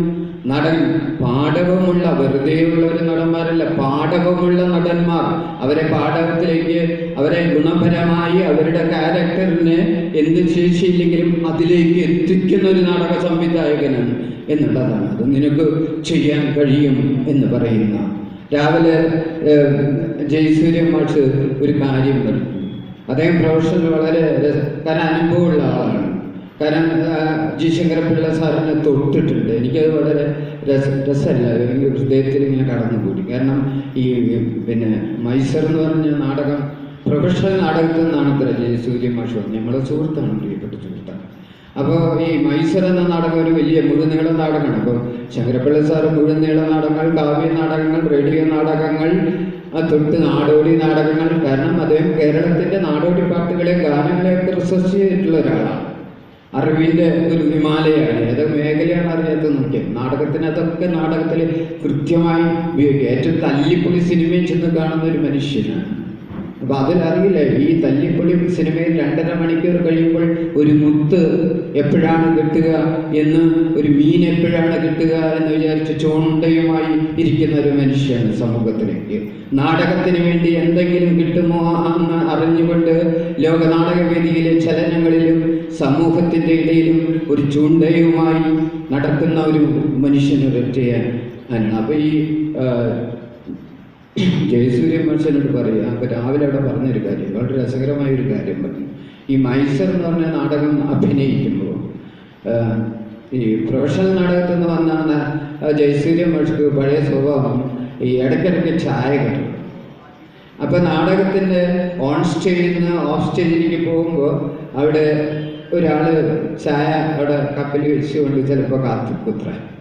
അപ്പം നാടകത്തിൻ്റെ ഈ നാടകം കളിക്കുന്ന ആ ദിവസം ഈ ജയസൂര്യ മാഷ് നടനാണ് അതിൽ ലഭിക്കാനായിട്ട്. കാരണം ഒരു നിധി പറമ്പിൽ കിടക്കുന്നുണ്ട്, നായ കുരയ്ക്കുമ്പോഴൊക്കെ ഞെട്ടി വിറയ്ക്കുന്ന ഒരു മനുഷ്യന് ഇറങ്ങി പറമ്പിലേക്ക് ഇറങ്ങി ആ നിധി അവിടെ കുഴിച്ചിട്ടിരിക്കുക. അങ്ങനെ അഭിനയിച്ചുകൊണ്ടിരിക്കുമ്പോൾ ഇടയ്ക്കിടയ്ക്ക് ഓഫ് സ്റ്റേജിൽ വരുമ്പോൾ ചായ. അപ്പോൾ നാടകത്തിൻ്റെ ഇടയിൽ ചായ കിട്ടാനായിട്ട് എന്തോ ദിനകരൻ എന്തോ ഒരാളെ വിളിച്ചുകൊണ്ടിരിക്കുമ്പോൾ അപ്പോൾ ഇറങ്ങിയപ്പോണ്ട് നേരെ വന്ന് നിൽക്കുന്നു, ചായയായിട്ട് വന്ന് നിൽക്കുന്നത് സംവിധായകനായ അല്ലെ ആ നാടകത്തെ ശങ്കരപിള്ള സാർ. നാടകത്തിൻ്റെ ഒരു കാലത്തിൻ്റെ ഈ നടന് ഒരു ചായയുമായി ആ മനുഷ്യനവിടെ നിൽക്കുമ്പോൾ ജയസൂര്യമാഷ് ഈ അപ്പോഴേക്കും മറ്റേയാളും ചായയായിട്ട് ഓടി വരും. ആരുടെ കയ്യിൽ നിന്നാണ് ചായ വാങ്ങിക്കേണ്ടത് എന്ന് സ്റ്റേജിലേക്ക് പോവുകയും വേണം. എന്താണ് ചെയ്യാൻ പറ്റുക എന്നുള്ളതാണ്. ശങ്കരപിള്ള സാറ് ഒരു ഗ്ലാസ് ചായയായിട്ട് നാടകത്തിൻ്റെ കേരളത്തിൻ്റെ നാടക ആചാര്യന്മാരുടെ കുലപതികളിൽ ഒരാളായ അപ്പോൾ ശങ്കരപിള്ള സാറ് തിരിച്ചു പോകാനുള്ള ജയസൂര്യ മാഷ് പറയുന്നത് എല്ലാ ഡയലോഗും അതോടുകൂടി പോകും. അവസാനം അദ്ദേഹം ചെയ്തത് അദ്ദേഹത്തിൻ്റെ കാല് നമസ്കരിച്ചുകൊണ്ട് ചായ കൊണ്ടുവന്ന മറ്റാളുടെ നിന്ന് ചായ വാങ്ങി കുടിച്ച് ഒരൊറ്റ സെക്കൻഡ് കൊണ്ട് സ്റ്റേജിലേക്ക് പോയി. ഇവിടെ ഒരു നാടക സംവിധായകൻ നാടകം ആരംഭിച്ചു കഴിയുമ്പോഴും നാടക സംവിധായകൻ്റെ ഹൃദയത്തിൽ ആ നാടകത്തിൽ പ്രവർത്തിക്കുന്ന എല്ലാ മനുഷ്യരും നാടകത്തിൻ്റെ ഏറ്റവും വിലപ്പെട്ട അമൂല്യമായ സ്വത്താണ്. അവരാണ് the king of the drama എന്ന് പറയുന്നത് നാടക സംവിധാനം. ഓരോ കലാകാരനെയും ഓരോ നാടക അഭിനയക്കാരനെയും തന്നേക്കാൾ മികച്ചതായി കാണുന്ന വലിയൊരു മനസ്സിൻ്റെ ഉടമ അതാണ് ചായകൊണ്ടുള്ളത്. ഇത് നാടകത്തിൻ്റെ മാത്രമല്ല, അതാ നാടകം അഭിനയിക്കുന്ന ആളുകൾക്ക്, സംഗീതം ചെയ്യുന്ന ആളുകൾക്ക്, അതിൻ്റെ പിന്നിലുള്ള പ്രവർത്തകർക്ക് ഒക്കെ നൽകുന്ന ഒരു ഊർജമുണ്ട്. ഞാൻ നിങ്ങളുടെ താഴെയാണ്, നിങ്ങളാണ് എന്നെ ഉയർത്തുന്നത് എന്നൊരു ബോധം. ഇതൊരു ഹ്യൂമാനിറ്റിയുടെ ഹ്യൂമനിസത്തിൻ്റെ ഒക്കെ ഇതല്ല, മനുഷ്യനെങ്ങനെ ലോകത്തോട് പെരുമാറണം എന്നുള്ള ഒരു പാഠം കൂടി അദ്ദേഹം പഠിച്ചു. ജോയ്പോൾ മാഷ് പറഞ്ഞു, അത് കൃത്യമായിട്ടൊരു കാര്യം പറഞ്ഞു. അദ്ദേഹത്തിൻ്റെ പല നാടകത്തിലും അതിഗംഭീരമായ ഒരു രാഷ്ട്രീയമുണ്ട് എന്നുള്ളത് തർക്കമില്ലാത്ത കാര്യമാണ്. കറുത്ത ദൈവത്തെ തേടി, ഞാൻ അത് പറയുന്നില്ല, കൂടുതൽ അതിനെപ്പറ്റി പഠിച്ചിട്ടില്ല. ഇപ്പോൾ പറയാം, ഈ സബർമതി ദൂരെയാണ് എന്ന നാടകം KV ഗണേഷ് രംഗവേദനയ്ക്ക് വേണ്ടി വറീസ് മാഷൊക്കെ ചെയ്തപ്പോൾ ഞാൻ കണ്ടിട്ടുണ്ട്. സ്നേഹദൂതലിൽ അഭിനയിച്ച ബാലേന്ദ്രനൊക്കെ ഇവിടെ ഇരിപ്പുണ്ട്. ഈ സബർമതി ദൂരെയാണ് അതിലതിഗംഭീരമായി ഇന്ന് കാലം ആവശ്യപ്പെടുന്ന ഒരു രാഷ്ട്രീയം, തികച്ചും ഈ ലോകം ആവശ്യപ്പെടുന്ന ഒരു രാഷ്ട്രീയം ഉണ്ട് എന്ന് നമുക്ക് കാരണം ചതിയും വംശബലികളും വർഗീയ ഘോഷങ്ങളും ഒക്കെ നടമാടുന്ന, ഞാൻ നീ എന്ന് പറഞ്ഞുകൊണ്ട് അപരനെ സൃഷ്ടിക്കുന്ന ഈ ലോകത്ത് ഒരുപക്ഷെ മധുരയിലെ ഗാന്ധിഗ്രാമിൽ നിന്ന് കിട്ടിയ ഗാന്ധിജിയുടെ ദർശനത്തോടുള്ള ഇഷ്ടം, അതിൻ്റെ സത്യസന്ധത, അതിൻ്റെ കൃത്യനിഷ്ഠ, അതിൻ്റെ മാനവികത, ഇതൊക്കെ തന്നെ ശങ്കരപിള്ള സാറിൻ്റെ നാടകങ്ങളിൽ, കൃതികളിൽ, അവതരിപ്പിക്കുന്ന രീതികളിൽ ഉണ്ടെന്ന് നിങ്ങളെയൊക്കെ പോലെ ഞാൻ വിശ്വസിക്കുന്നു. സബർമതി ദൂരെയാണ് എന്ന ആ വാക്യം തന്നെ ഇന്ന് ഏറ്റവും കൂടുതൽ പ്രസക്തമുള്ളതാണ്. സബർമതി ദൂരെയാകുകയും നവഖാലി അടുത്തു വരികയും ചെയ്യുമ്പോൾ നമ്മൾ എങ്ങനെയാണ് വൈ സോ ജൂബിലൻറ്റ് എന്ന് പറയുന്ന ഒരു വാക്യമുണ്ട്. നമ്മളെങ്ങനെയാണ് അതിയായി ആഘോഷിക്കുക എന്നൊരു ചോദ്യം ചോദിക്കുന്നുണ്ട് നാടകത്തിൽ. ശാന്തി എന്ന നമ്മളെങ്ങനെയാണ് അതിയായി, അതായത് സബർമതി ദൂരെ ദൂരെയായി പോകുകയും നവഖാലി ഒരുപക്ഷെ അടുത്താകുകയല്ല, നവഖാലി ഇങ്ങനെ വളർന്ന് വളർന്ന് ഈ രാജ്യത്തെ അല്ലെങ്കിൽ ഒരു രാഷ്ട്രത്തിൻ്റെ പ്രദേശങ്ങളെ ഇങ്ങനെ അതിൻ്റെ അതിർത്തികൾ വികസിപ്പിച്ച് എല്ലാം നവഖാലിയുടെ ഉള്ളിലേക്ക് പോകുമ്പോൾ എങ്ങനെയാണ് നമ്മൾക്ക് അതീവ അല്ലെങ്കിൽ സന്തോഷിക്കാൻ കഴിയുക എന്നൊരു ചോദ്യം ഈ കാലത്തിൻ്റെ അന്നെഴുതിയ നാടകം ഇന്ന് ഈ കാലത്തിൻ്റെ ഒരു പ്രവചനാത്മകമായ രാഷ്ട്രീയം മുന്നോട്ട് വയ്ക്കുന്നുണ്ട് എന്നുള്ളതാണ്. കാരണം അത് നവഖലിയെ പറ്റി എഴുതിയത് അത് 1946 നടന്ന വർഗീയ കലാപങ്ങൾ,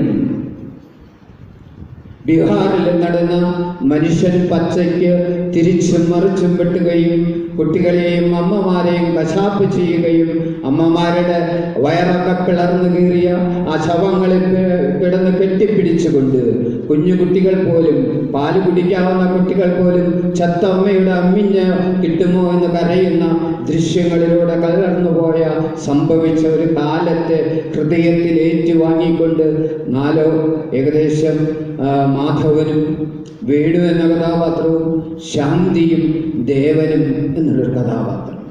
ഈ ദേവൻ എന്ന പേരിട്ടത് ഞാൻ നോക്കിയിട്ടുണ്ട്. ദേവൻ എന്ന പേരിട്ടത് ശങ്കരപിള്ള സാറിൻ്റെ കറുത്ത ദൈവത്തെ തേടി ഉള്ള നാടകമായാലും അങ്ങനെയുള്ള നാടകത്തിൻ്റെ രാഷ്ട്രീയങ്ങൾ പരിശോധിക്കുമ്പോൾ ഈ ദേവൻ എന്ന് പറയുന്നത് അതാണ് അതിലെ സാക്ഷാൽ ദേവൻ, സത്യം എന്നൊക്കെ പറയുന്നത്. സത്യമാണ് ഈശ്വരൻ എന്നാണല്ലോ ഗാന്ധിജി പറഞ്ഞത്.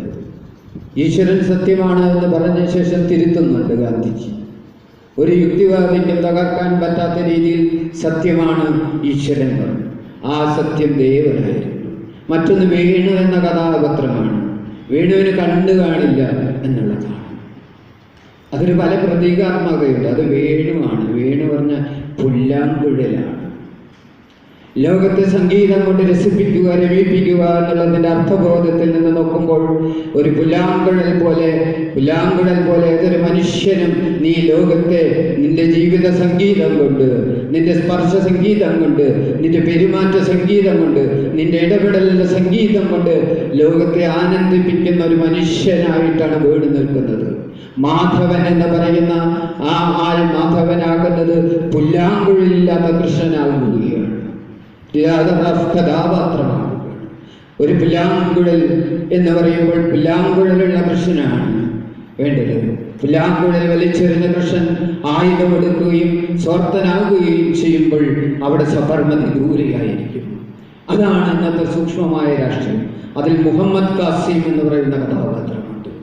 ഉപയോഗിച്ചിട്ടുള്ള ഈ പേരുകൾ ഉപയോഗിക്കുമ്പോൾ തന്നെ അതീവമായ അതിസൂക്ഷ്മമായ രാഷ്ട്രീയവും തൻ്റെ നാടകം എന്തായിരിക്കണമെന്നുള്ള ചിന്തയും അത് കാലാതീതമായിട്ട് സ്പേസിനെ പറ്റി പറഞ്ഞപ്പോൾ ഞാൻ കാലത്തെ അതിവർത്തിച്ച് നിൽക്കുന്ന ഒരു നാടകമാകുകയും അത് കൊടുക്കുന്ന ജീവിതത്തിന്, മനുഷ്യ ജീവിതത്തിന് മാത്രമല്ല മുന്നോട്ട് നയിക്കുന്ന ഉദാത്തമായ മനുഷ്യത്വത്തിലേക്ക് നയിക്കുന്ന ദർശനങ്ങളായിരിക്കണം ഒരു രംഗവേദി. കാരണം രംഗവേദി തെളിയുമ്പോൾ അതിനു മുമ്പ് പ്രേക്ഷകർ ഇരുട്ടിലാണ്. രംഗവേദി തെളിയുന്നതോടുകൂടി ഒരുപക്ഷെ പ്രേക്ഷകർ വെളിച്ചത്തിലേക്ക് അവർ നയിക്കുന്നു എന്നുള്ളതാണ്. പക്ഷേ നാം പരിചയിച്ച പാശ്ചാത്യമായ നാം കിട്ടുന്ന എല്ലാത്തിനും സ്വീകരിക്കുമ്പോഴും നാടകവേദി നിരന്തരം പരിണമിക്കണമെന്നും വികസിക്കണമെന്നും ഓരോ നാടകവും നാം ചെയ്യുമ്പോഴും വെറുതെ കളിക്കാൻ വേണ്ടി, വെറുതെ അവതരിപ്പിക്കാൻ വേണ്ടി ഒരു നാടകവും അവതരിപ്പിക്കരുത് എന്നുള്ളിൽ ആഗ്രഹിക്കും, അതിനുവേണ്ടി പഠിപ്പിക്കും. അതുകൊണ്ടാണ് നാടക കളരിയിലൂടെ കേരളത്തെ നാടകം പഠിപ്പിച്ചത്. അതെ, എങ്ങനെയായിരിക്കണം എന്നുള്ളതാണ്. അത് ഈ നാടകം എങ്ങനെയായിരിക്കണം. അപ്പോൾ തൻ്റെ സൂക്ഷ്മമായ ഒരു രാഷ്ട്രീയം പല നാടകങ്ങളിലും അദ്ദേഹം അതിസൂക്ഷ്മമായി ഒളിച്ചു വയ്ക്കുകയാണ്. അത് കണ്ടെത്തേണ്ടത് അദ്ദേഹത്തിൻ്റെ ഇതല്ല, അത് സംവിധായകൻ കണ്ടെത്തും. സംവിധായകൻ്റെ കലയെ മാറും. ആ വിത്തെടുത്ത് വിതയ്ക്കും സംവിധായകൻ. ഏത് മുളപറ്റി എവിടെയാണ് വിടരേണ്ടത് എന്ന് അറിയും. കാരണം ഇതൊരു വലിയ സബർമതി ഇപ്പം ദൂരെയല്ല. 1200 കോടി രൂപയുടെ പണത്തിന്റെ കൊഴുപ്പുകൾ സബർമതിയിലേക്ക് ഒഴുകുന്ന സമയത്ത് സബർമതി ഗാന്ധിജിയുടെ ഹൃദയമായിരുന്നു. സബർമതി എന്ന് പറയുന്നത് ഒരു നദി മാത്രമല്ല, അദ്ദേഹത്തിൻ്റെ ഗാന്ധിജിയുടെ ഹൃദയമാണ്. നമ്മൾ സബർമതി എന്ന നദി ഗംഗയേക്കാൾ, യമുനയേക്കാൾ, ഭാരത പുഴയേക്കാൾ എങ്ങനെയാണ് നമ്മുടെ ചിന്തയിലേക്ക് കടന്നു വരുന്നത് എന്ന് പറയുമ്പോൾ, ലോകത്തിൽ സമാധാനം ആഗ്രഹിച്ച എല്ലാ മനുഷ്യരും സുഖമായി ജീവിക്കണം, എല്ലാ ജീവജാലങ്ങളും സ്വസ്ഥമായിരിക്കണം. തെറ്റുകൾ പറ്റിയിട്ടുണ്ട് ഗാന്ധിജിക്ക്, പക്ഷേ ഏറ്റവും ശരിയുള്ളൊരു മനുഷ്യൻ. അദ്ദേഹത്തിൻ്റെ ഹൃദയം സ്പന്ദിച്ചത് അവിടെയാണ്. അദ്ദേഹത്തിൻ്റെ ആശയങ്ങൾ, ഇന്ത്യൻ സ്വാതന്ത്ര്യ സമരത്തിൻ്റെ ചലനാത്മകമായ ചിന്തകൾ അവിടെയാണ്. അവിടെ നിന്നാണ് ഒരു ഉപ്പുകൊണ്ട് വലിയ സൂര്യനസ്തമിക്കാത്ത ബ്രിട്ടനെ വിറപ്പിക്കാമെന്നും, ഉപ്പ് എന്നാൽ അതൊരു വലിയ സ്വാതന്ത്ര്യമാണെന്ന് ഇന്ത്യൻ ജനതയെ പഠിപ്പിച്ച് തീരുമാനമെടുക്കുന്ന സബർമതി ഭാരതത്തിൻ്റെ ഹൃദയമായിരുന്നു എന്നുള്ളതാണ്. ആ ഹൃദയം മതവൈരങ്ങളാൽ, വർഗീയ കലാപങ്ങളാൽ, അല്ലെങ്കിൽ വിഭജനങ്ങളാൽ, അപരസൃഷ്ടിയാൽ തകർന്നു പോകരുത് എന്ന് ചിന്തിക്കുന്ന ഒരു വലിയ രാഷ്ട്രീയ നാടകം ആണ് സബർമതി. ഞാൻ ഗണേശനോട് ഇടയ്ക്ക് പറയാം, ആ നാടകം വീണ്ടും കളിക്കേണ്ടിയിരിക്കുന്നു. പുതിയ കാലത്ത്, പുതിയ തലത്തിൽ, പുതിയ ഒരു സർഗാത്മകതയിലൂടെ ആ നാടകം കളിക്കുന്നുണ്ട്. അതിൽ ശാന്തി പറയുന്നില്ല, നിങ്ങൾക്ക് എങ്ങനെയാണ് വൈസ് ഓഫ് ജൂബിലൻ്റ് എന്നൊക്കെ പറയുന്ന ഒരു വാക്യമുണ്ട്. നിങ്ങൾക്ക് എങ്ങനെയാണ് സന്തോഷിക്കാൻ കഴിയുക? കാരണം സബർമതി ദൂരെയായിക്കൊണ്ടിരിക്കുകയാണല്ലോ. നവകാലി മനുഷ്യരുടെ ചീഞ്ഞ് നാറുന്ന, അല്ലെങ്കിൽ കൊന്നു കലവിളിച്ചതിൻ്റെ ഇടയിൽ കൂടെ ഒറ്റയ്ക്ക് നടന്ന ഡേവിസിൻ്റെ പുസ്തകമുണ്ടല്ലോ, ഗാന്ധി ഒറ്റയ്ക്കായി പോയ ഗാന്ധി എന്ന പുസ്തകം. ആ ഒറ്റയ്ക്ക് നടന്നു പോകുന്ന, ഏകനായി നടന്നു പോകുന്ന ഒരു മനുഷ്യൻ, അത് ലോകത്തിൻ്റെ ഹ്യൂമാനിറ്റിയുടെ ഏറ്റവും വലിയ പ്രതീകമായി കണ്ടെടുക്കുന്ന ഒരു നാടകക്കാരൻ. അപ്പം നാടകം എന്ന് പറയുന്നത് ലോകത്തിൽ സംഭവിക്കുന്ന സകല സ്പന്ദനങ്ങളും, അനീതി എവിടെയാണോ ജീവന് എന്നാണ് ഞാൻ പറയുന്നത്, എവിടെയെങ്കിലും ഒരു ജീവന് അവൻ്റെ അവകാശം നിഷേധിക്കപ്പെടുമ്പോൾ, അവന് നീതി നിഷേധിക്കപ്പെടുമ്പോൾ, അവൻ്റെ ഇടം നഷ്ടപ്പെടുമ്പോൾ, അവിടെ നാടകം ഒരു ശബ്ദമായിരിക്കും, ഒരു പ്രതിഷേധമായിരിക്കും. അതിൻ്റെ അവതരണ രീതികൾ മാറും എന്നേ ഉള്ളൂ. അങ്ങനെയുള്ള ഈ കാലത്തെ പിടിച്ചെടുക്കുന്ന ഒരു നാടകക്കാരനും, നാടക സംവിധായകനും, നാടകരചയിതാവും, അതിൻ്റെ അരങ്ങൊരുക്കുന്ന ആളുകളും അതേപോലെ അതിൻ്റെ അർത്ഥതലത്തിൽ തന്നെ സദസ് പ്രേക്ഷകനുമുണ്ടാകുന്ന ആഗ്രഹിച്ചിട്ടുള്ള ഒരു വലിയ നാടകക്കാരൻ അതായിരുന്നു ശങ്കരപ്പിള്ള സാർ.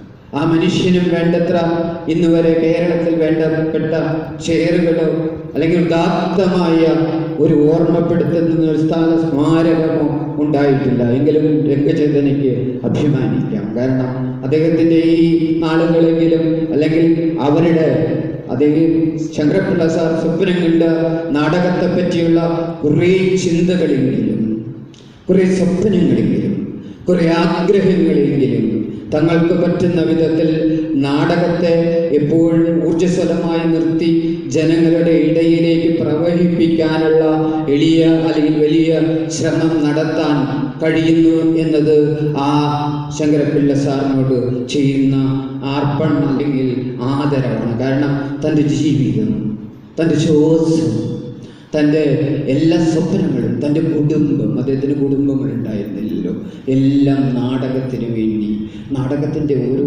ദിവസത്തെയും അതിൻ്റെ വികാസം സ്വപ്നം കൊണ്ടുകൊണ്ട് നാടകത്തെ തിടമ്പേൽപ്പിക്കാൻ, ലോകോത്തരമാക്കാൻ ഇവിടെ കേരളത്തിൽ ഒരു നാടകമുണ്ട്.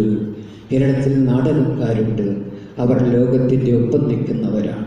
അങ്ങനെ ചിന്തിച്ചുകൊണ്ട് ഈ നാടകത്തിൻ്റെ ഒപ്പം നാടകക്കാരെ സ്നേഹിച്ചുകൊണ്ട്, ക്ലാസ് എടുത്തുകൊണ്ട്, കളരികൾ നടത്തിക്കൊണ്ട്, അങ്ങനെ ഉറക്കമൊഴിച്ചുകൊണ്ട്, ഒപ്പം സഞ്ചരിച്ചുകൊണ്ട്, എളിയവരിൽ എളിയവനായിക്കൊണ്ട് നാടകത്തെ, നമ്മളെ നാടകമുണ്ടെന്ന്, നാടകം ഗൗരവമുള്ളതാണെന്നും, നാടകം പഠിക്കേണ്ടതുണ്ടെന്നും, നിങ്ങളും നാടകം കളിക്കേണ്ടതുണ്ടെന്നും, അത് അതിസാന്ദ്രമായ ഡെൻസിറ്റിയുള്ള സകല കലാകളുടെയും പ്രത്യക്ഷമായ സിനിമ വെർച്വലാണ്. നേർക്കുനേർ ഒരു നടൻ മുഴുവനായിട്ടാണ്. നിങ്ങളുടെ ഒരു ചലനങ്ങൾ പോലും ഈ ലോകം കാണുന്നുണ്ട്. അതുകൊണ്ട് നിങ്ങളുടെ ഒരു അനക്കം പോലും വളരെ ഗൗരവമുള്ളതും പഠനാർഹവും വളരെ ശ്രദ്ധയോടെ ചെയ്യേണ്ടതാണ് എന്ന് നമ്മെ പഠിപ്പിച്ച ആ വലിയ മനുഷ്യൻ. അതുപോലെ തന്നെയാണ് എല്ലാ മനുഷ്യരിലും എല്ലാ ആളുകളും ഒരു കലാകാരന്മാരാണ്.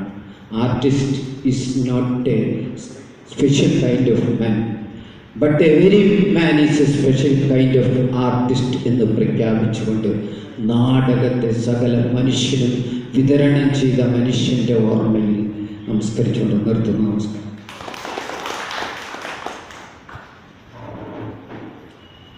ഗിരീശമാഷിക്ക് നന്ദി. Sabarmati is far off, now Khalil is near എന്ന് പറയുന്ന ഗാന്ധിജിയുടെ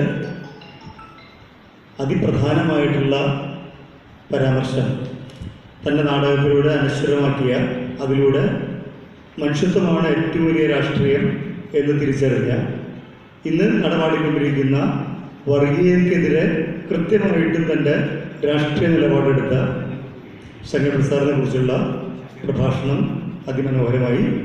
അദ്ദേഹത്തിന് നന്ദി. അടുത്തതായിട്ട് ആയിരുന്ന സപ്തലക്ഷ്മിയെ സംസാരിക്കാൻ ഡേവിസ് ക്ഷണിക്കും.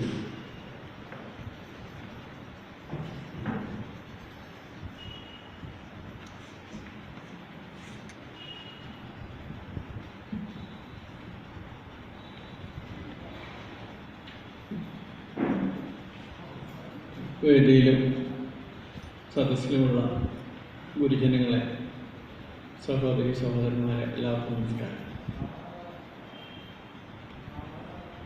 ഹഷ്മിയെക്കുറിച്ചാണ് ഞാനിവിടെ അനുസ്മരിക്കേണ്ടത്.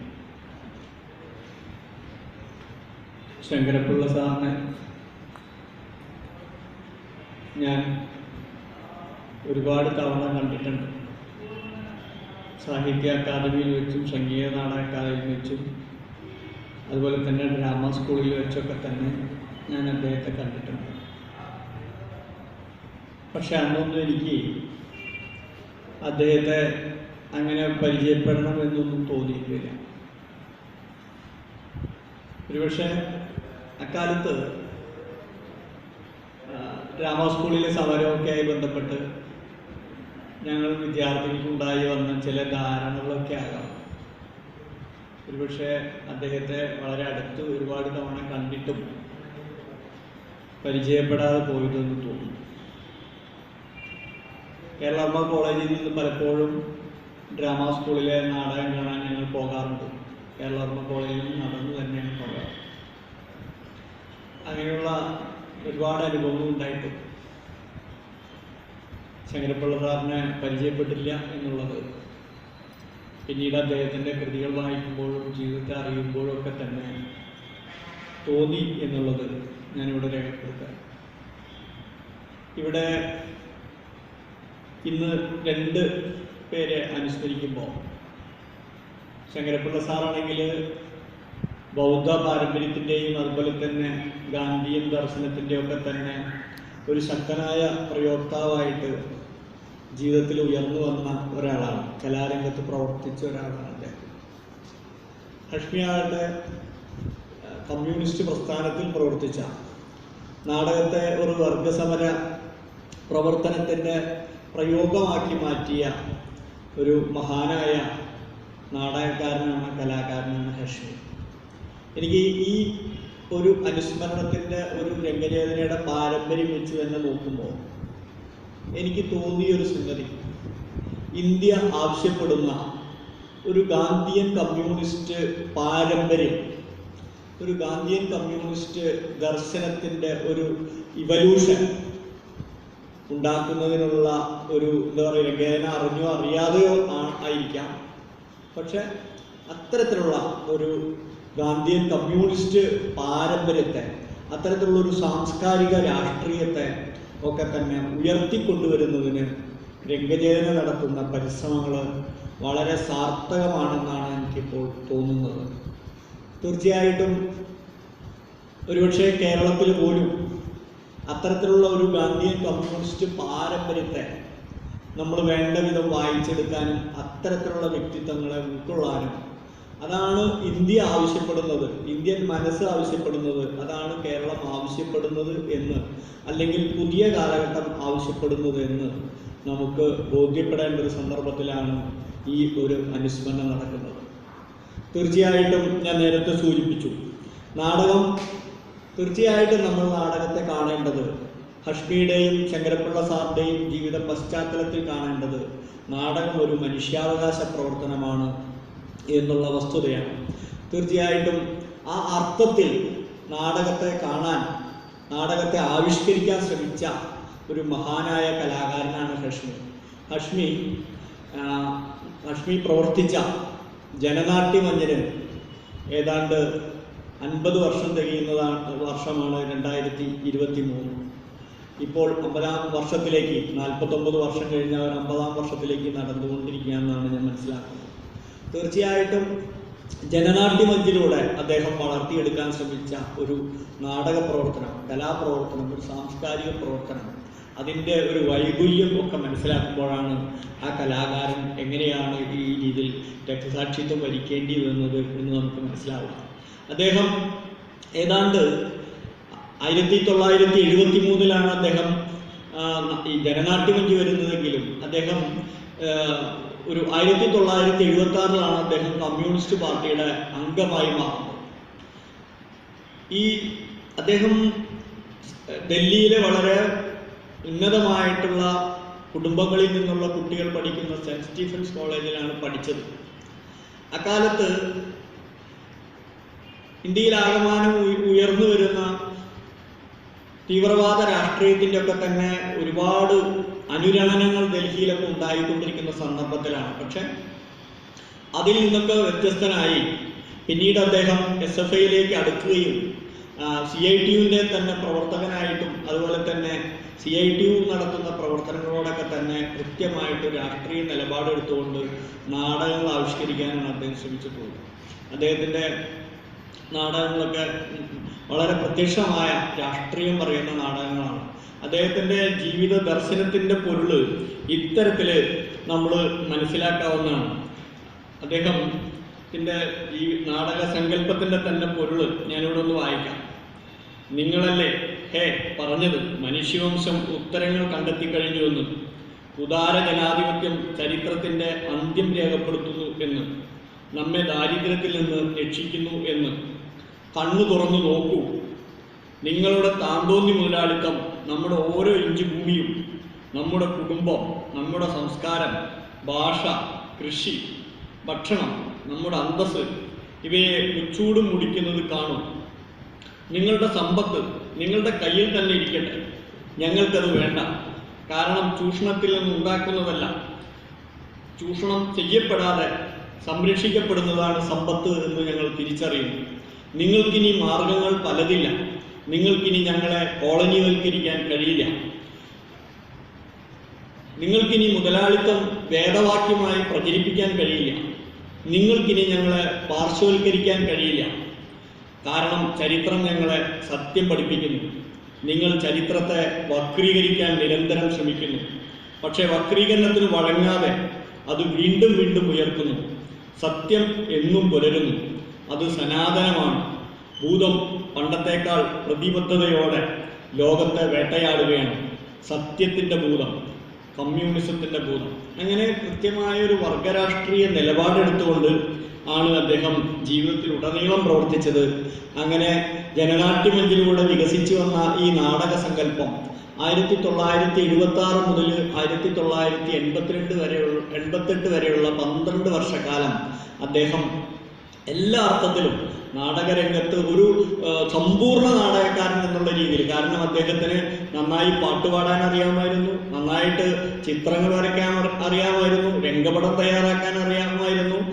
അതുപോലെ തന്നെ അദ്ദേഹത്തിന് നടൻ എന്നുള്ള നിലയിൽ, സംവിധായകൻ എന്നുള്ള നിലയിൽ, നാടകകൃത്ത് എന്നുള്ള നിലയിലൊക്കെ തന്നെ വളരെ പ്രാഗൽഭ്യമുള്ള, അതോടൊപ്പം തന്നെ ഒരു മാർക്സിസ്റ്റ് ദർശനത്തിൻ്റെ സൈദ്ധാന്തികമായ, അതിൻ്റെ ഒരു സാംസ്കാരികമായ രാഷ്ട്രീയം നന്നായിട്ട് അറിയാവുന്ന ഒരു വ്യക്തി എന്നുള്ള നിലയിലൊക്കെ തന്നെ അദ്ദേഹം ഡൽഹിയിലെ സാംസ്കാരിക പ്രവർത്തനത്തിൽ വളർന്നു വരുന്ന കാലത്താണ് അദ്ദേഹത്തെ INTUC ഗുണ്ടകൾ, കോൺഗ്രസ് ഗുണ്ടകൾ അദ്ദേഹത്തെ കൊലപ്പെടുത്തുന്നത്.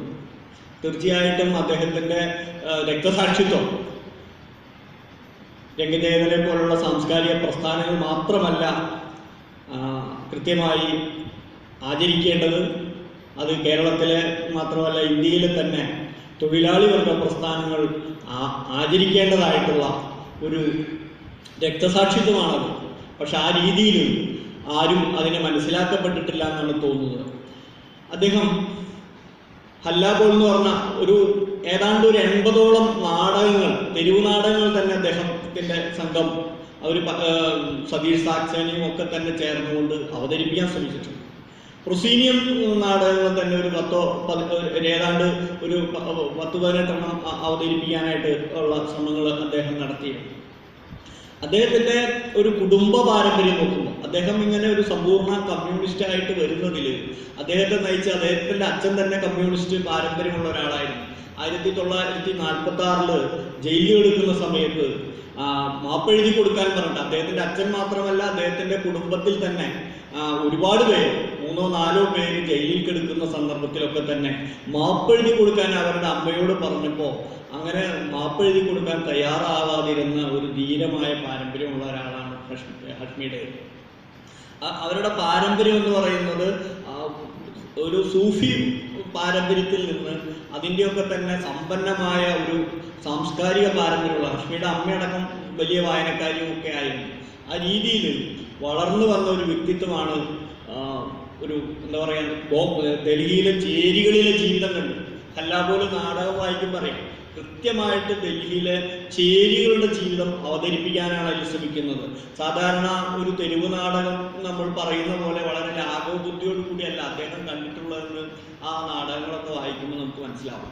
കൃത്യമായിട്ട് വളരെ ആക്ഷേപഹാസ്യത്തിൻ്റെയൊക്കെ തന്നെ ഒരു ശക്തമായ സാന്നിധ്യമുള്ള ഒരു അവതരണ രീതി, അതുപോലെ തന്നെ വളരെ എന്താ പറയുക, ഹല്ലാബോലൊക്കെ വായിക്കുമ്പോൾ ആ റൊമാൻറ്റിക് പശ്ചാത്തലം കൊണ്ടുവരുന്ന ഒരു പ്രേമ നാടകത്തിൻ്റെ അടക്കം ഒരു എന്താ പറയുക, ഒരു അനക്ഡോട്ട്സ് ഒക്കെ കൊണ്ടുവരുന്ന രീതിയിലുള്ള ഒരു ശക്തമായ ഒരു അവതരണ രീതി, അങ്ങനെയൊക്കെ തന്നെയാണ് അദ്ദേഹം ഈ വളരെ എന്താ പറയുക, നമ്മളൊക്കെ തന്നെ വിചാരിക്കുന്ന ഒട്ടും തന്നെ സുന്ദരമല്ലാത്ത നാടകത്തിൽ ഒരുപക്ഷെ അങ്ങനെ ഭാവനാത്മകമല്ല എന്നൊക്കെ നമുക്ക് തോന്നുന്ന രാഷ്ട്രീയ മുദ്രാവാക്യങ്ങൾ അദ്ദേഹം തെരുവിൽ അതിഗംഭീരമായിട്ട് അവതരിപ്പിച്ചിട്ടുള്ളൂ. അവിടെ കൂടിയ ജനങ്ങളുടെ ഫോട്ടോസൊക്കെ നമുക്ക് കാണുമ്പോൾ അറിയാം. സാധാരണ തെരുവിൽ വളരെ അലസമായിട്ട് പോയി അവതരിപ്പിക്കില്ല. അവരെ അവതരിപ്പിക്കുന്ന നാടകത്തിന് ചുറ്റും ഇങ്ങനെ ജനങ്ങൾ നിറഞ്ഞു നിൽക്കുന്നതായി. അതുകൊണ്ടാണ് അദ്ദേഹത്തെ കൊല്ലുന്നത്. അവിടുത്തെ ഗാസിയാബാദിലെ തെരഞ്ഞെടുപ്പുമായിട്ട് ഒക്കെ ബന്ധപ്പെട്ട് അദ്ദേഹത്തെ കൊല്ലുന്നത് തന്നെ അത് അത്രമാത്രം ജനങ്ങളെ ആകർഷിക്കുന്നു എന്നുള്ളത് കൊണ്ടാണ്. ആ രീതിയിൽ നമ്മൾ ഹഷ്മിയെ വിലയിരുത്തുമ്പോൾ തീർച്ചയായിട്ടും ഇന്നത്തെ നമ്മുടെ തെരുവ് നാടകങ്ങളുടെ സ്ഥിതി നമ്മൾ എടുത്തു നോക്കാം. തെരുവ് നാടകങ്ങളുടെ ഉത്ഭവവുമായി ബന്ധപ്പെട്ട അതിൻ്റെ ഒരു ആശയം എന്ന് പറയുന്നത് ഇന്ന് നമ്മളിവിടെ കളിക്കുന്ന തെരുവ് നാടകവുമായിട്ട് ബന്ധമില്ല.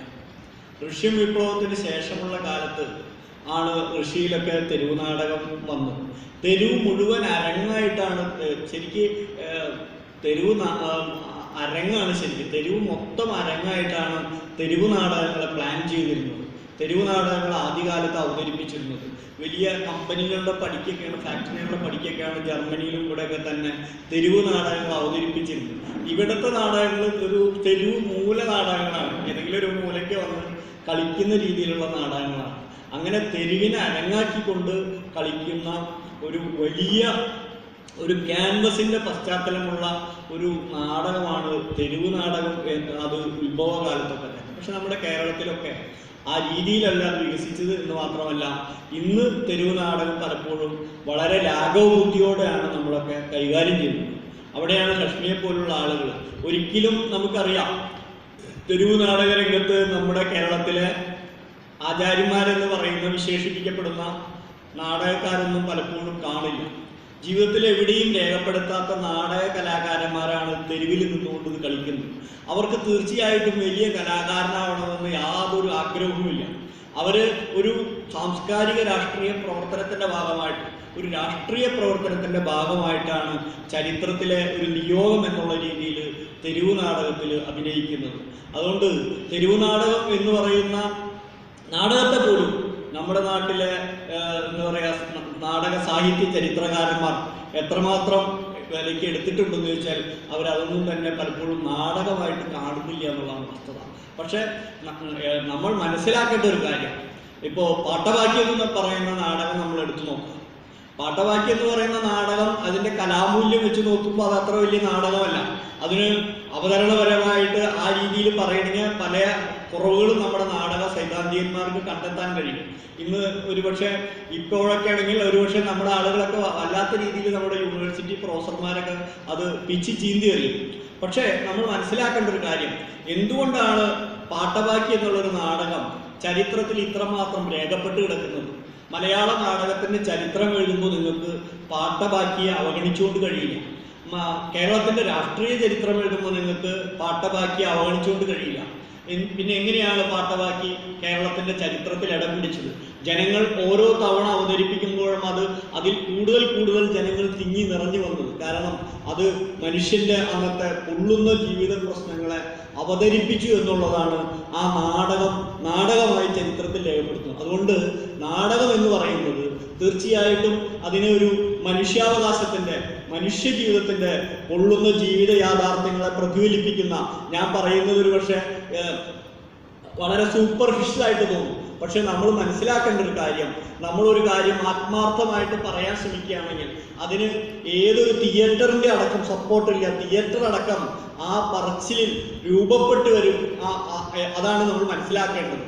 നാടകവേദിക്ക് യഥാർത്ഥത്തിൽ നടനും പ്രേക്ഷകനും തമ്മിലുള്ള ഒരു സംവാദമായിട്ട് അതിനെ മാറ്റാൻ കഴിയുമ്പോൾ അത് തന്നെയാണ് ആദ്യവും അതിൻ്റെ നാടകത്തിൻ്റെ അന്ത്യവും എന്നുള്ളത് നമ്മൾ മനസ്സിലാക്കേണ്ടിയിരിക്കുന്നു.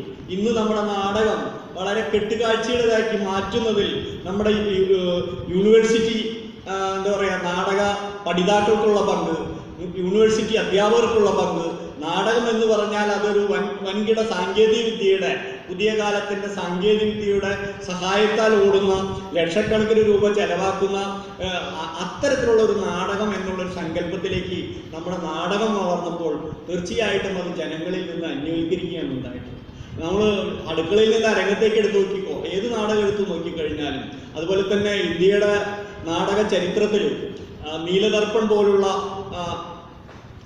ദീനബന്ധു മിത്രയുടെ 1860കളിലൊക്കെ അവതരിപ്പിക്കുന്ന നാടകം നമ്മൾ നോക്കുമ്പോൾ അതൊക്കെ വലിയ അർത്ഥത്തിൽ, ഈ പറഞ്ഞ അർത്ഥത്തിൽ നാടകമായിട്ടൊന്നും വികസിച്ചതല്ല. പക്ഷെ ആ നാടകം അവതരിപ്പിക്കുമ്പോൾ തീർച്ചയായിട്ടും ബ്രിട്ടീഷ് ഗവൺമെന്റിനെതിരായിട്ടുള്ള അതിശക്തമായിട്ടുള്ള വികാരം ഉത്പാദിപ്പിക്കാനും ജനങ്ങൾ നിരന്തരമായിട്ട് തിങ്ങിക്കൂടി വരുമ്പോൾ പോലീസ് അതിനെ നേരിടുകയും ചെയ്യുന്ന ചിത്രങ്ങൾ നമുക്കറിയാം. അങ്ങനെയാണ് ഡ്രാമ പെർഫോമൻസ് ആക്ട് ഒക്കെ ഉണ്ടാവുന്നത്, അത് നിരോധിക്കാൻ വേണ്ടിയിട്ട്.